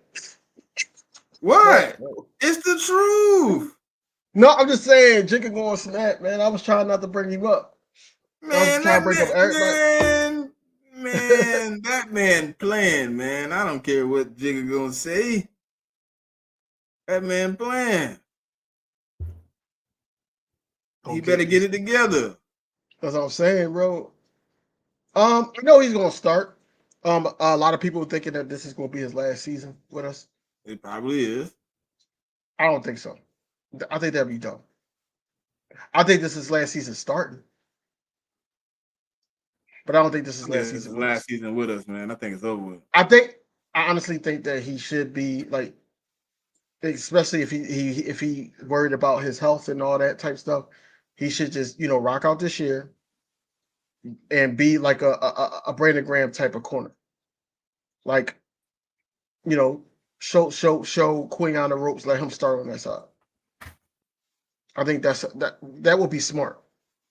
Rodgers, Mitchell, Slay, CJ, Reed. I'm good with the first four. I'm 100%. Yeah, I'm good with all that. Reed, it's up in the air for me because Reed was a part of that issue of them throwing it on that side. Reed got some lucky plays and everything like that, like when Terry McLaurin stepped on his arm and his toe was out, or when the tight end for the Cowboys, he almost scored, but he was just in the right place, the right time. A lot of people say that's a good play, but I just think that So enough. Cooper DeJean will not have a starting position. Cooper DeJean? He won't be a starter. He'll be considered. He won't be a starter. He'll be on the field a lot, but he's not gonna be a starter. He probably gonna take some Reed snaps. He probably gonna take a few snaps. That's what I'm saying. All over the field. He's gonna take. That's what I'm saying. All over the field. But what if it comes to the point like mid-season, you see Cooper DeJean and CJ back there going forward? I mean, he cool at safety or whatever. I mean, if that's what they want to do. Your voice changed, bro. Like you do not want this. No. Listen, if you want to. You do not want this. Listen. If you want to put the No, he's not playing over Mitchell, bro. What is Hell no. But he's going to see the field. so He's going the to see the second field. round? The second round pick is going to have the first round pick benched. Is what showed up is telling me. No. I'm gonna be real upset. That means Mitchell didn't live up, and he need to get out of here. No, he's not starting in the nickel over Mitchell. I think Mitchell on the field. I think Cooper on the field too, though. I think they're gonna be on there in tandem, bro. You're gonna see all types of stuff. Yeah, Fangio you are. finna flip this thing up, man. He finna have us rocking and rolling, man. Mm-hmm. But I just don't. I would don't love know. to see Cooper that, though. DeJean to me is Because going to that one thing that happened snap. in practice, one thing that happened at what was it, OTAs or no, it was minicamp. When Cooper DeJean dropped the interception and CJ got on him. Like, I need that. I need that on the field because He got now them it's boys like in his wing, though. DV, right, you know that. right. That's why I said he needs to be the captain. Damn. Oh no. He could be a captain. Him and Slay could be a captain because I think they're gonna make Slay the captain just because he's the older guy out there.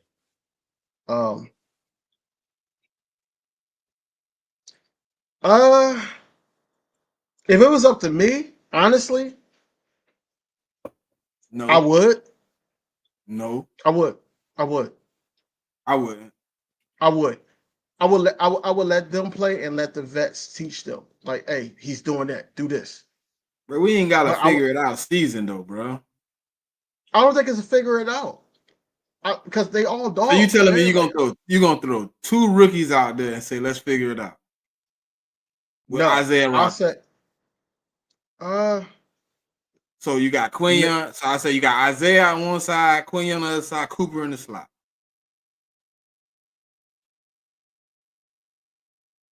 no. Or if you want to put somebody else in the slot, whatever. But No. I would do this is how I would do it. Where Slay is, I'll put Isaiah Rodgers. Where CB2, I'll put Keely. I'll put Quinion in the slot, and I'll put Cooper DeJean at safety with CJ. what? You gonna put hold on. Wait. Pause. You gonna put Keely Ringo outside before you put Quinion outside? I'm just saying that because I feel like Keely Ringo is comfortable outside. I'm not saying he's better than him outside, but he's comfortable out there.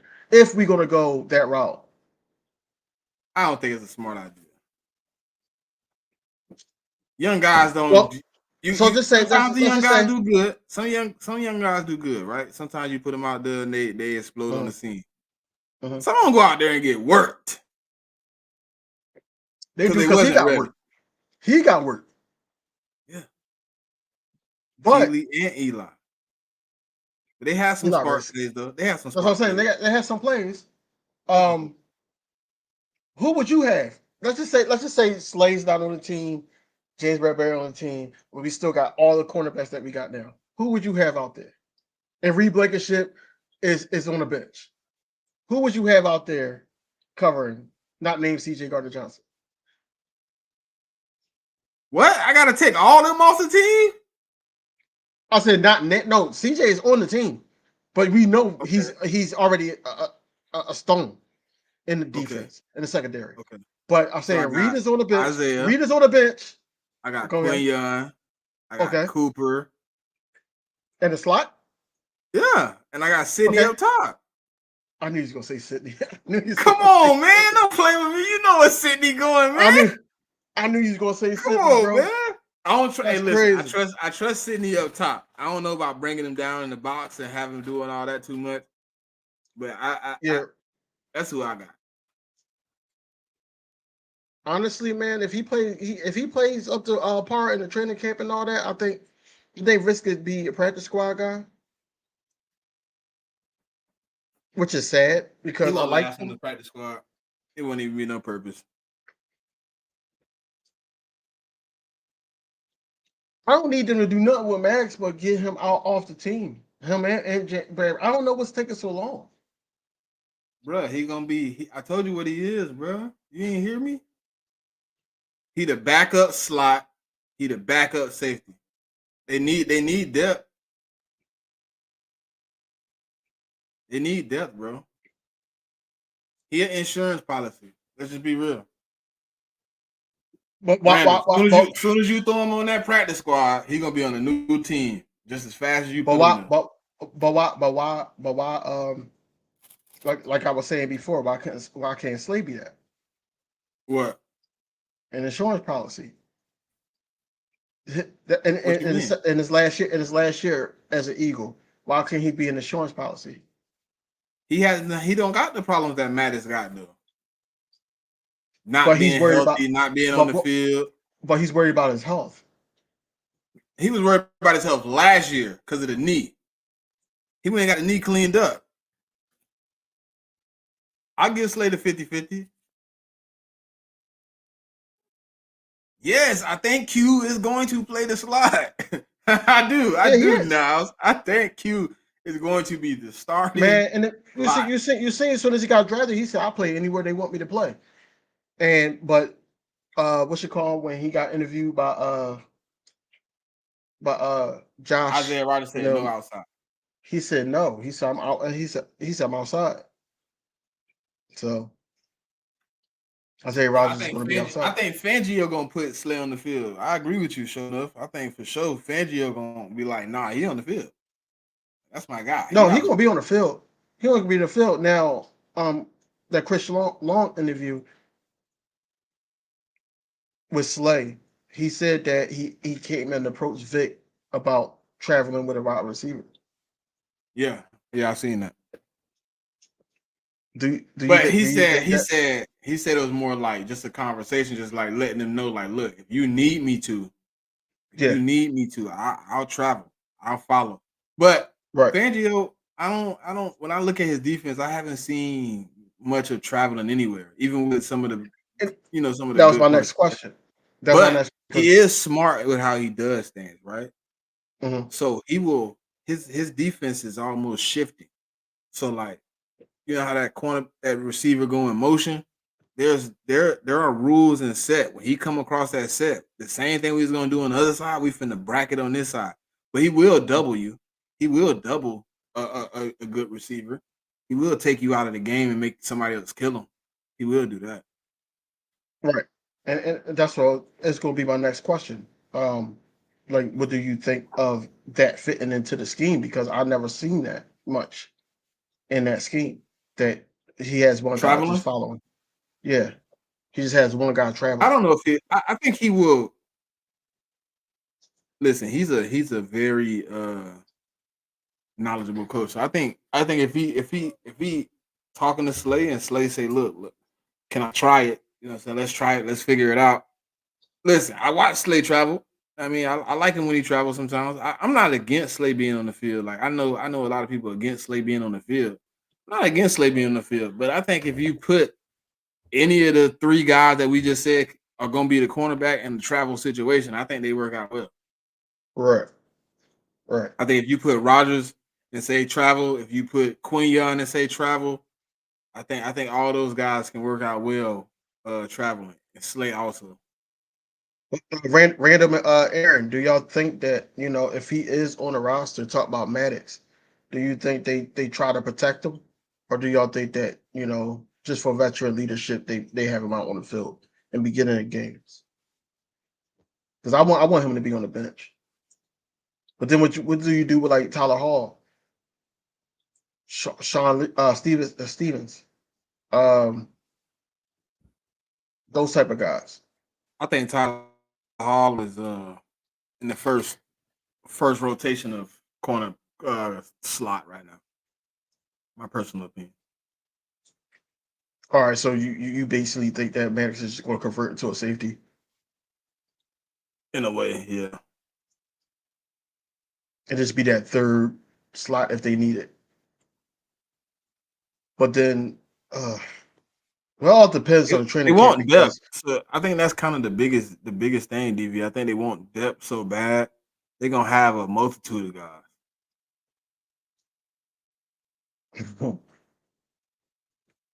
Yeah, he is kind of yeah. like Bob Sanders. See that's a good problem to have. A lot of guys that could do multiple things. A lot of guys like that. Yeah, I mean, Right, Randall. I'm kind of with that. If he come in and he not a big part of the defense, see, I think that's what we had a problem with kind of last year, like him getting hurt. We didn't really have a slot, so then that's kind of like confusion, and then you had like a multitude of guys playing slot last year. like And James Bradbury, Eli Ricks. What's the guy name that we signed? With the um, locks. Bradley Roby, Forgot his name. Yeah, Bradley Roby. Bradley Roby, Um, yeah. Kai Gardner. You Yeah, he. had Zach Uh, McPherson. yeah. No, you didn't have Zach McPherson because he got hurt. Oh yeah, he got hurt in Yeah. preseason. But Yeah. you had a multitude of guys playing that position. It just wasn't good. And I think this No. year they trying No. to alleviate that. They don't want to have to just have a bunch of guys they got to go get. I think we're in a good And that's spot how. though. Yeah, that's how I feel about linebacker. That's why I said I want them to, give us some insurance that we'll be good. But only time will tell. I think we need a linebacker, and I think we need another one tech. But I don't know if you're gonna get a one tech right now. So No, you might have to set you, up. You might have to I just don't set up. think you I will. don't even think you can get a linebacker right now. To be honest, anything we get from now on, DV is probably gonna be after cut day, man. Yeah, I think This is an that's where old he's guy gonna be that you ain't thinking thinking of. of that's retired or something. And I don't think they're No, going through training camp, so you ain't gonna see them till after training camp either. right. What if we pull a what if we pull a move like we trade for a linebacker? Who? I had this conversation with somebody the other day, and that's the first question I asked too. Who? Give me a name. I'm cool with trading for one, but who? What if what, Listen. Nah, them people would set the link on fire. I ain't gonna even lie to you. I don't want no parts of that. what's he talking about? He said Aaron Donald. I don't want no parts of that. If he come out of retirement and play for us? No parts of that. Them people from LA gonna bomb our stadium, bro. But them people was um, crying, snot boogers. They still on spaces now. Like, bro, I miss Aaron, man. I know it ain't gonna be the same, man. He could have gave me no, 2 more. He come out of he retirement could have. and say I'm He could have. signing with the Philadelphia Eagles. I Yo, want no parts of that. that would be No no, parts of that would that. be insane, bro. That would be insane, bro. That'd And be we gotta insane. play them this season. Do you know what happened when we go out there, man? They trying to assassinate us, man. No, I'm good. No, we got fans out there though. We Out there do. though. I mean, we do. But nah, I ain't playing with that. Nah. We got Them fans people will out never, there. bro. Them will be rivals for the rest of our life, dog. Them people will hate us with everything they love. Now, if it happened, what would his defense be like? Ridiculous. Ridiculous. With that cornerbacks he got out there, man. Last time he had cornerbacks like that, he won a Super Bowl. Yeah. Well, who was that? Jalen Talib. Ramsey and them boys. Talib. Yeah. Yeah. How do you feel about people that think James Bradbury should get another shot? No gaslight. That was no gaslight. People really believe that. Um.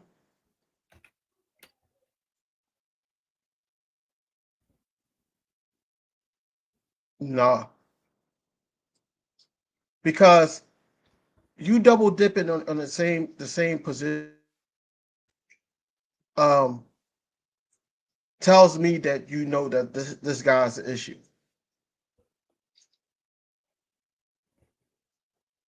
It tells me that. Now should have got me going to look. Now I gotta go look. Yeah. That'll be 2025, right? Mm-hmm.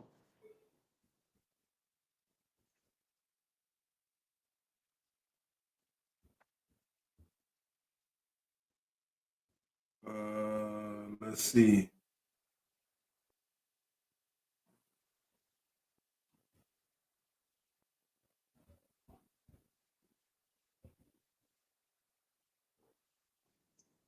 Why they not giving me?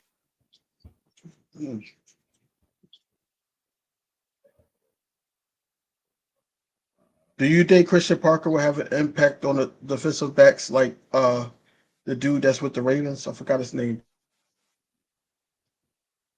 Who? Our old cornerback coach, DB coach.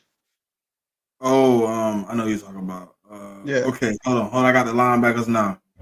But So potential linebacker free agents for 2025: C.J. Mosley, Dre Greenlaw, dude from I don't even know how to say his name, Nick Bolton, Eric Kendricks. Is this year or last year? This seemed like the one from this year. No, this 2025. All right. So you got Eric Kendricks, Demario Davis, Vander Esch, but he retired, I think, right? Jigga said Jock.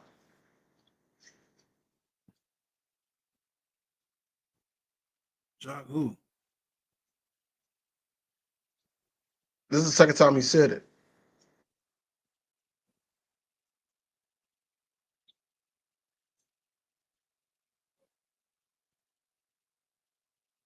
Did I say somebody I missed?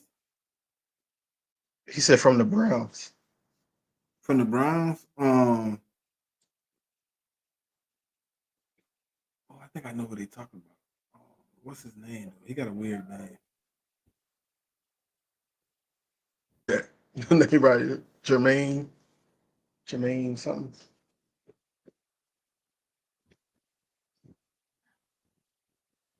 Browns ain't giving up no defensive pieces anyways, though. Oh yeah, I said. Oh yeah. That's him. Yeah. He got the weird name. I told you. I knew it was the weird name. Jeremiah Owuzie, and then the last part I definitely can't say. Koramoah. Nope. I ain't even going. Yep. I ain't even gonna try. But yeah, I know who you talk about. I know who they talk about. When they That'd be a said good pickup Jock. then. Yeah, he a decent. He definitely a decent linebacker. I would definitely rock with that. I'm definitely not butchering his name. Jeremiah Owusu. Mm. He was a part of the He young too, bro. he a He part of the young too. M'Baku tribe. He's like the he only That's what in he this like sound his like. third year. Third year. I think he's going into his fourth year, if I'm not mistaken. I mean, that would be love. But I don't think they getting rid of him though.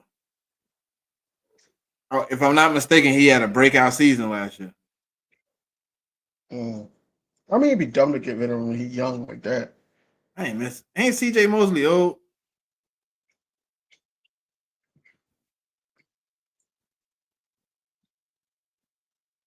How old C.J. Mosley is about? 30? 30 something? CJ Mosley, I think he's 30. 32. No, I ain't playing with that. Damn. No, I ain't playing with that. I'm good off that. Oh shit, I ain't 34. Huh? So I didn't know Levante David was 34. I thought he was like 30, around 30 to 32. He 34, yeah. Yeah, that's a done deal. I don't know, man. I just gotta see how this linebacker group work.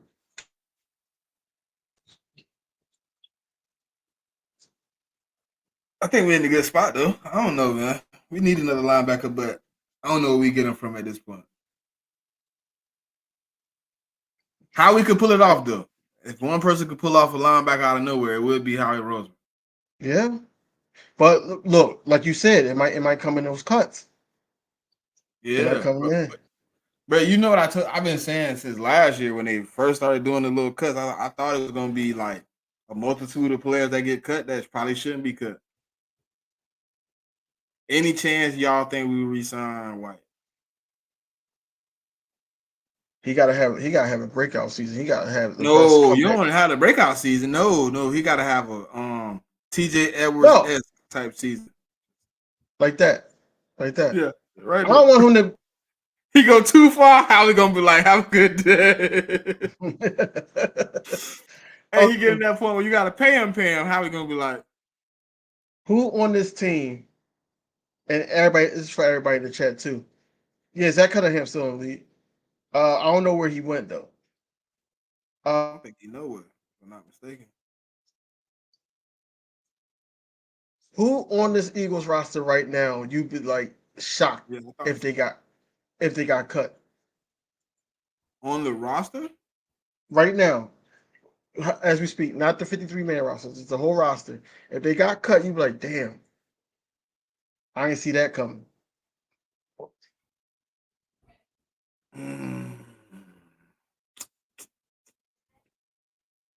Keely Ringo.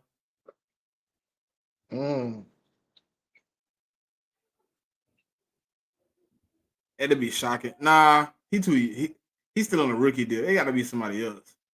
Mm-hmm.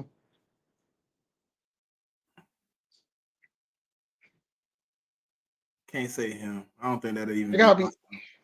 That definitely would throw me off though. Maybe like a Sweaty. I don't see that. Oh, look! Show enough. Yo, that's crazy, bro. Like, y'all bro, I swear, I was like, maybe Sweaty. Yeah, I was thinking Sweat, or I was thinking Sweat because they like Jelix Hunt. Yeah, they do.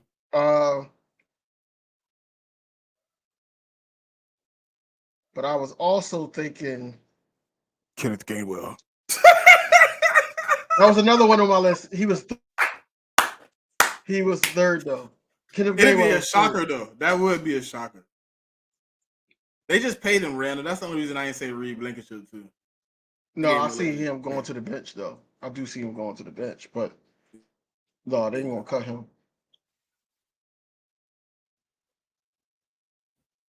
So who's second then?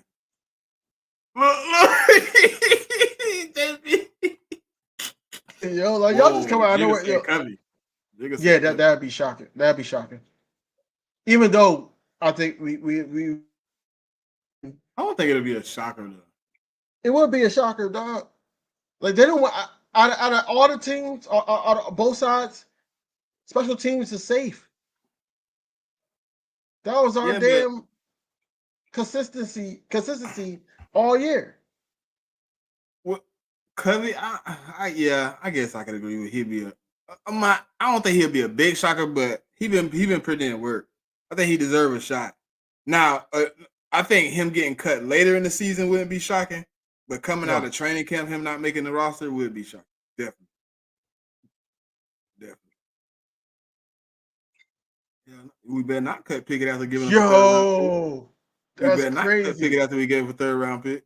Hell no. You better. He better work. You better make him work out. He to back up till he leave.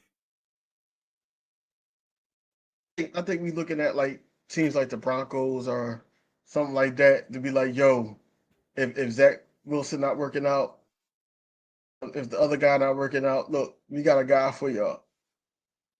I wouldn't be shocked if we trade him to the Broncos. He said better question is who is the sleeper to get cut? The sleeper? Yeah. I thought that was kind of the question though. Yeah, that was the same question, right? Yeah, if it's a shocker, he a sleeper. Who do you think will be cut? That's on the roster. That won't be a shocker. How about that? That won't be a shocker. Don't say it. Don't say it. Leave him out of this. Leave him out of this. No, I think they stalling for him. Leave him out. I think.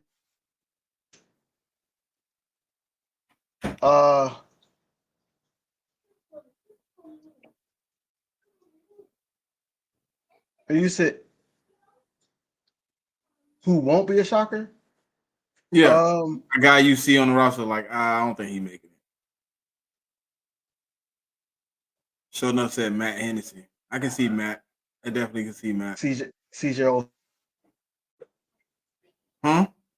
CJ Ozoma. You think so? I wouldn't be shocked at all. No, I ain't saying. I'm just saying. You think he'll be cut? I just see him like he the vet in the room. Like, Nope. I think Grant Calcaterra get cut for CJ. I don't know.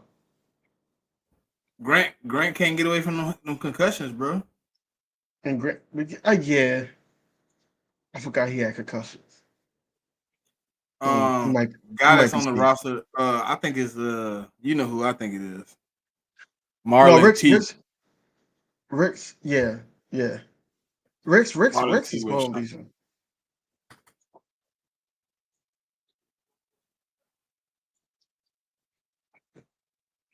Marlon T. Yeah. So you think he needs to be out of here? What's he do? There was too many guys ahead of him. Pause. What's he do? Yeah.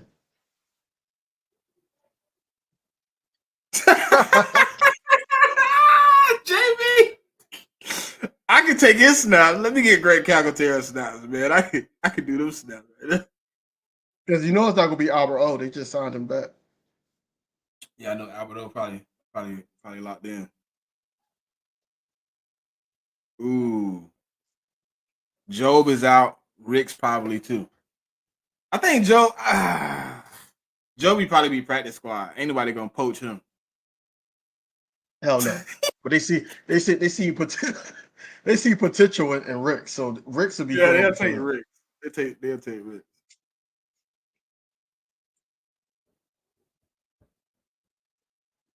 Damn.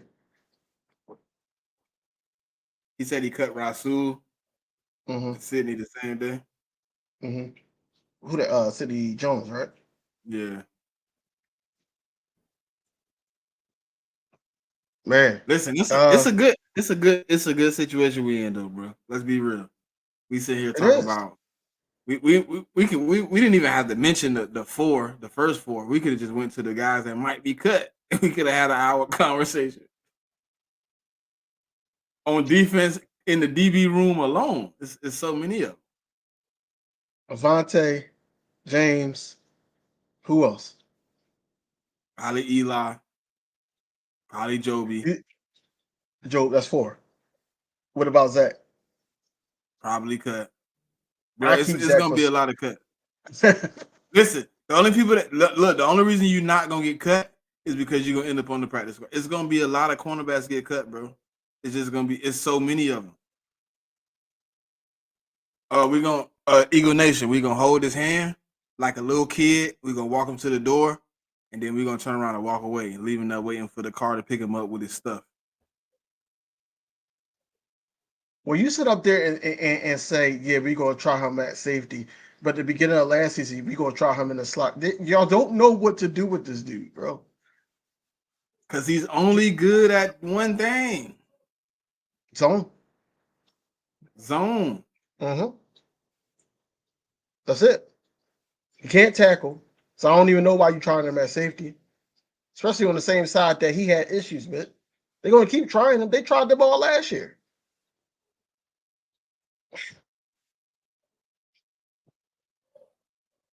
Jigga's trolling now. All right, cool. He's trolling now. So we cut him or release? I mean, cutting and releasing. And is this before or after camp? What I would do, I will talk like after camp. Oh, I ain't If, even if it's see Jigga say that, bro. yeah. And listen, man. Final thoughts for the people with DV. Wait. Hey, look, Jigga trolling, bro. Final thoughts for the people, man. He's You gotta basically get up out of here for this man. Go crazy. he got some interest with the Jaguars, so I would wait for them and just trade him there. That's what I'll do. Oh man, he's talking about That's it's it. an even. Oh man, Oh, that's funny. That's funny, yo. That's funny. it's his year. You know, it's 24. That's funny, yo. Didn't he get did nasty in his year? I thought last thing I remember is Palmer. Get up off me, boy.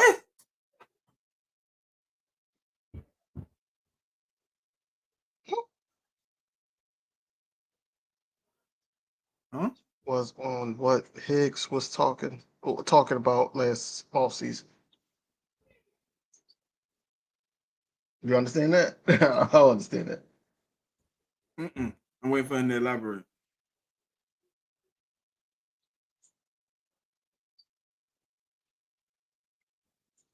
Oh, okay, I got it.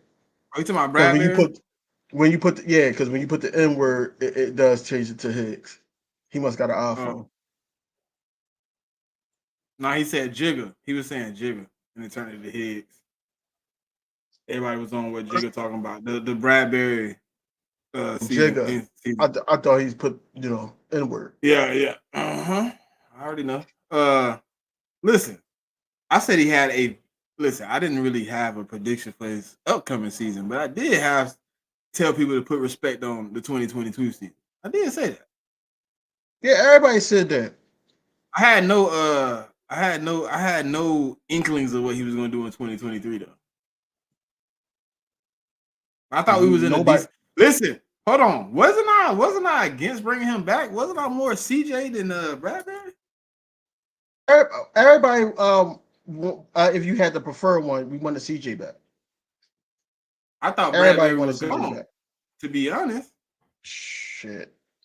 when we had did. that conversation, DV, I was like, "Yeah, Bradbury out of here. We're gonna bring CJ back." And then all of a sudden, it was like, "Oh, Bradbury coming. Oh man, damn. Yep. Oh, okay, cool. Well, find the clip, I want Eagles all the Nation, dollars. of me saying I wanted Bradbury back." Jigga said all the dinosaurs gone. Hey Show me Jigga, that. I do on any of our live streams of we playing the game play by play. I don't want to see you cheering at all, saying touchdown, 6 or something. I don't want to see it at all. I don't want to see it. I thought Bradbury. I thought TJ. I thought Hargrave. I thought a few guys was out of here when they was out of here, man. And it just so happens he stayed. For the 2022 season, yes, I was. Obviously, he had a good season in 2022. I didn't think he was going to be on the team in 2023. We know why though. Huh? I said we know why he balled out 2022. What? Because it was the contract year? No, well that, but also he had one of the best.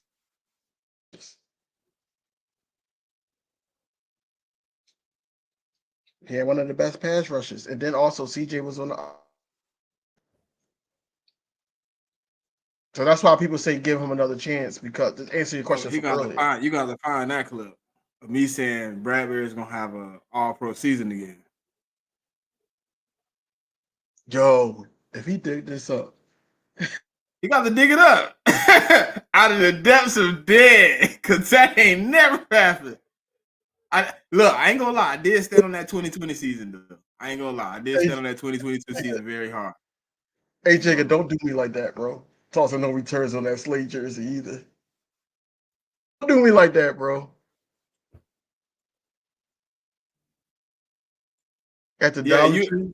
And then when you made that the corner boy shirt, I was finna buy the Bradbury jersey. Trying Yo, to stay I that remember, business yo. I underdog. wish you would have took that L. I wish you would have took that L. Nah, you gonna step there. No, I ain't gonna stay with the L. I wish you would have took that L. You probably had a video Wow, burning it though. I think you would have had a video burning it. for sure. I think you would have had a video like a short, just burning it. Like,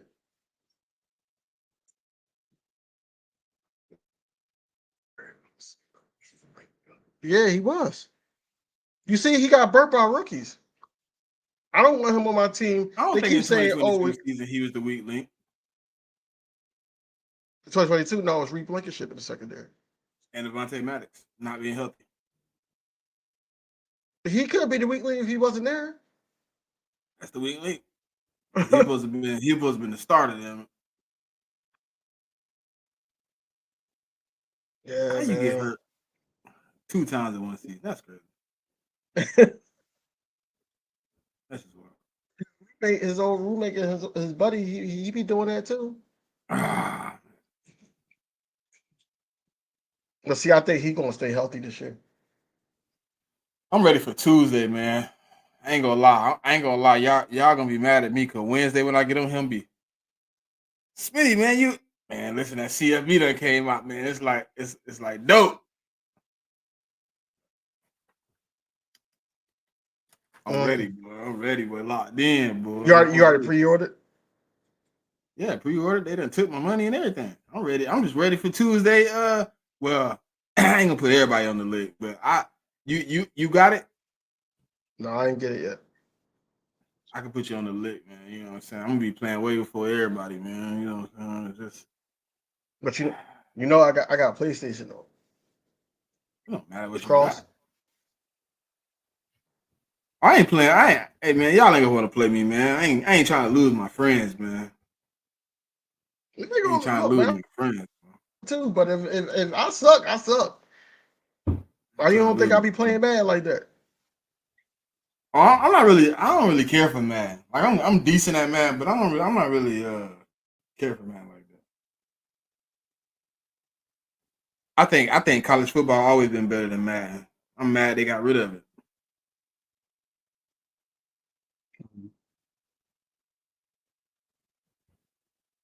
Yeah, 5 games is stupid. He's crashing Angelo. out. Yeah, that I seen that somewhere. What did I see that at? 5 games is crazy. Yeah, Listen, if we win 5 games, I don't know what kind of debauchery we was on.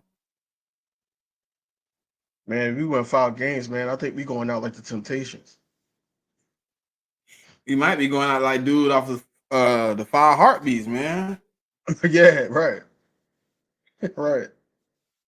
This ugly, man. I don't get it. I don't get how they make stuff up like that. I can't see no less than 12. You put this thing together, I think, man, it's a wrap for. I think for me, 10 wins is an L. That's an L L because C. our worst season as season of Hurts starting. Our worst season we was 11-6. So 9-7, sir. 9-7. Don't forget that season. besides that one, Oh, okay. Well, it's only 2 seasons. Yeah, we're gonna be Eddie Kane now. We're gonna be out here Eddie Kaning, cuz Eddie Kane. 5 games? We Eddie Come on, Kane. sir. We Eddie Kane. Flick it, pick it. Flick it, flick it, pick it. Listen, we win 5 games. That means Hurts. I ain't gonna need speed. Never mind. I'm gonna tap out. That mean catastrophic injuries went across the whole team. I'll just say that. I ain't gonna put no names on it, but that means a lot of people went down. And even then, listen, we shouldn't even win 5 games.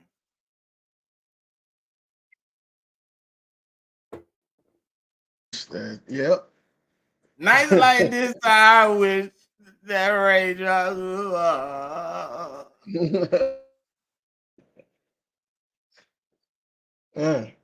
Damn. Would you see the time we at too? Mm-hmm. Yeah, I just looked at it. I didn't even realize we was at 2 hours and 16 minutes, man. We hanging out, man. We hanging out, man. That better have been a firecracker. Man, if they don't stop, man, I'm real tired of people still shooting them things off, man. Right. It's getting real aggravating. 4th of July is over with, good brother. Nah, they're gonna keep this up until like mid-August. Till Labor Day, man. They're gonna be shooting on fireworks till Yeah, Labor Day. Labor Day too. Yeah, I forgot about Labor Day. Okay, I do got something to ask you about. With the new what's it called, dropping or whatever the other day. Hard Knocks. How do you feel about before we this is my last topic. Right. Man. How you feel about the dude asking Saquon pretty much, look, we're gonna let you go be free agent, but give me the respect of calling me back if you get an offer. How do you feel about that? Man, I just felt like what's going on with what's going on, Trey? You heard it in Saquon's voice. He already made his mind up. He's not coming back. Did him dirty, man. They did him dirty, and Giants fans are saying basically they offered him. That should have told you that he wasn't coming back. He didn't want to spin the block. He made up his mind where he wanted to go, and that was it. I think that Saquon Barkley Do you think he called? he called. I'm waiting for the next episode. Mm-hmm. Because the next episode, I think he gets signed to us. But remember, I told you they live in real. So I wanna see if there's gonna be a situation where they complaining like, then he ain't even call us. Or do you think he called? I'm gonna say he did. You think so? I'm gonna say he did. Just because I think he's an honorable guy. I think he probably he's called. like, yeah. I just got picked up. Oh, what if nah. I think the call was more like, I think it's like this, DV. Like, look, yeah, I know y'all wanted me to call back to give y'all an opportunity to sign me, but I found better pastures and I'm just gonna move forward. Okay. Yeah, I think it's more like that. I don't think he gave him the opportunity to sign him. I don't think he after you signed to the Eagles, I don't think it was no call. I think before he signed, he seen the writing on the wall. He probably called and said, look, I know you want me to call you back, give you an opportunity to match the deal. It's not even close to the number we had last year. I'm just gonna move forward, man. I think it's best for both parties. We go ahead and move forward. I think it's gonna be something along them lines. Yeah, you got to. He had to get them time to get Devin Singletary. Yeah, I see that too. I think he was just ready to move on, man. I mean, you've seen it. If you watch I don't know if you watched the whole Hard Knocks, but it's in the middle of it. He like, we offered him money last year. We offered him a nice amount last year. He turned it down. So why would he? Do you think he'll accept the money this year? Like, I don't even want to go through that this year. So Right. I think it was a difficult situation for them as far as the Giants to move on. But I think, to me, honest to God, truth though, I think what he did was respectable. In a way, the GM, I think it was respectable in a way, and I do got a little respect for him because instead of you just being like, "Nah, we just finna sit on you and try to hold you back. We finna try to put the franchise on you again, that nature, and go out there." Something Howie would do: go out there, check the market, call me back. If you believe you still want to be a Giant, call me back.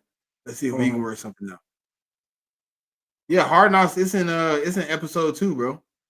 Yeah, I think It's the Giant. like for him to go test the free agency and all. I think that's a little too late for that. I strung him along for too long. So yeah. Hold on, I think I got the clip. Hold on, give me 2 seconds. I'll play that clip for you. we can give him something before we get up out of here, man. Giants weren't in a position to pay on 28. Yeah. I don't know what they was in a position to do. I know they should have did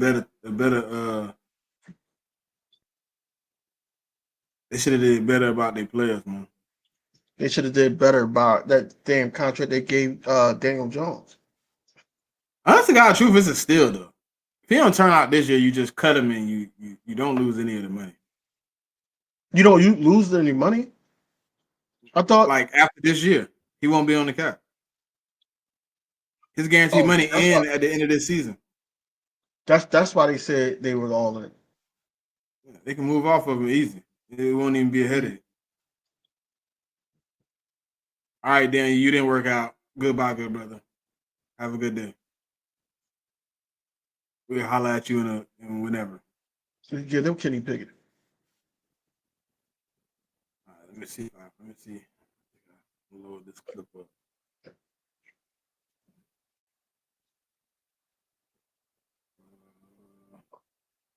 I got both clips too, to actually be honest.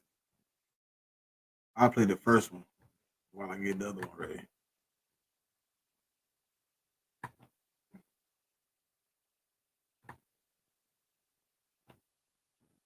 I just think all the teams that need a running back are going to look at Saquon. Do you feel good about eating $3 to $4 million for a 5th round pick? Like I wouldn't. I don't know. There's no guarantee we can trade it. So, having the needs that we have in a $12 million, 27-year-old running back. Trading Saquon is a Hail Mary. And the drama and all that goes with it, we did that last year. It's 10 years off my life dealing with it. Emotionally was draining. We spent a lot of time on it. But again, I don't want that to be the reason that we don't do what's best for the franchise. Okay, so to take this step further, we lose Saquon, right? What's our identity going to be on offense now? And what's our plan what's the next step of that? I guess is what I'm thinking. Like, we're losing a large part of our offense, our explosiveness, our touchdowns. Quarterback, if it's Daniel, depends on the run game. We got to upgrade the offensive line, and you're paying the guy $40 million. It's not to hand the ball off to it. Hello? Saquon. Yeah, what's up? You doing all right? Yeah, I'm chilling. Just chilling with the fam. You in Jersey right now? Yeah, I'm in Jersey right now. Yeah. How's the off season been? You doing anything? Yeah, I've been good. Travel a little bit, but just trying to get back into the grind of off-season treatments. Yeah. All right, so I just talked to Ed Barry, and I think just mulling over this, the right thing to do is let you test the market and see what your value is. I don't want to do the franchise thing or all that stuff again. I don't want to go through that. We've both been through that. If you really want to be a Giant for life and you're interested in staying here and coming back, just see what your market is and then have Ed come back to us and we'll see if we can come to an agreement. All right, I appreciate that. Does that sound good? Yeah. Can you give me your word on that, or you're not going to give us a chance? What do you mean? Like circling back? Yeah. I mean, I already told you where I want to be, so. Okay.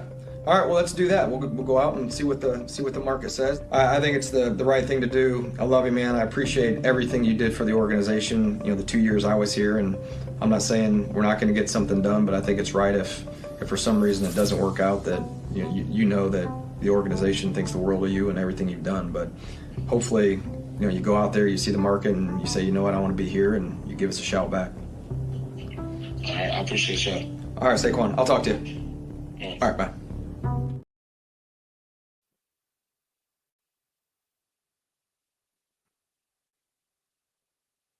That last, I appreciate.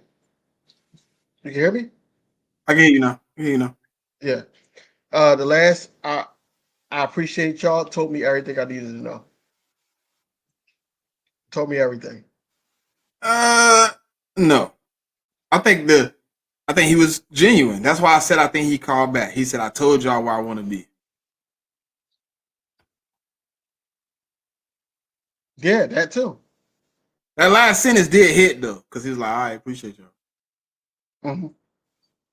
But I think it was more Wait, like, "I appreciate y'all for not being dickheads, for not being stupid and trying to franchise me." That was the first. Through the dumb stuff. That was the first. That was the first. I appreciate y'all. That was the first time he said it. Hey, thank you for letting me test the market and not put me on another franchise or whatever. Now, Joe, when that circling, that's he said it twice. I didn't hear him say appreciate you twice. He said I appreciate that, not y'all. Yeah, but he was saying I appreciate, like, because he was asking him, like, basically like, yeah, I appreciate you for not taking me back through the windmill. But when he said, but if you listen to the GM, he like, man, I hope we can work something out. I hope you give me your word, you call me back. He said, I told you I wanted to be. He said, yeah, even if we don't get something worked out, I just want to let you know the organization appreciates you. I appreciate y'all too. You know what I'm saying, for giving me an opportunity. I think he called him. I think he did. He a man of his word. He seemed like a man of his word. I think he told his agent, hey, call the Giants, see what they talk about. He picked up the phone. Hey, this what they talk about. We can't pay that. All right, have a good one. Right.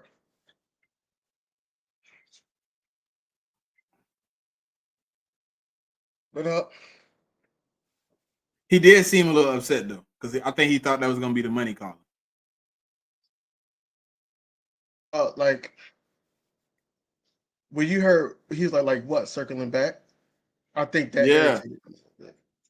Because I already told you I would, and then you asked me again. You doubled down on it like you was insecure. Mm-hmm.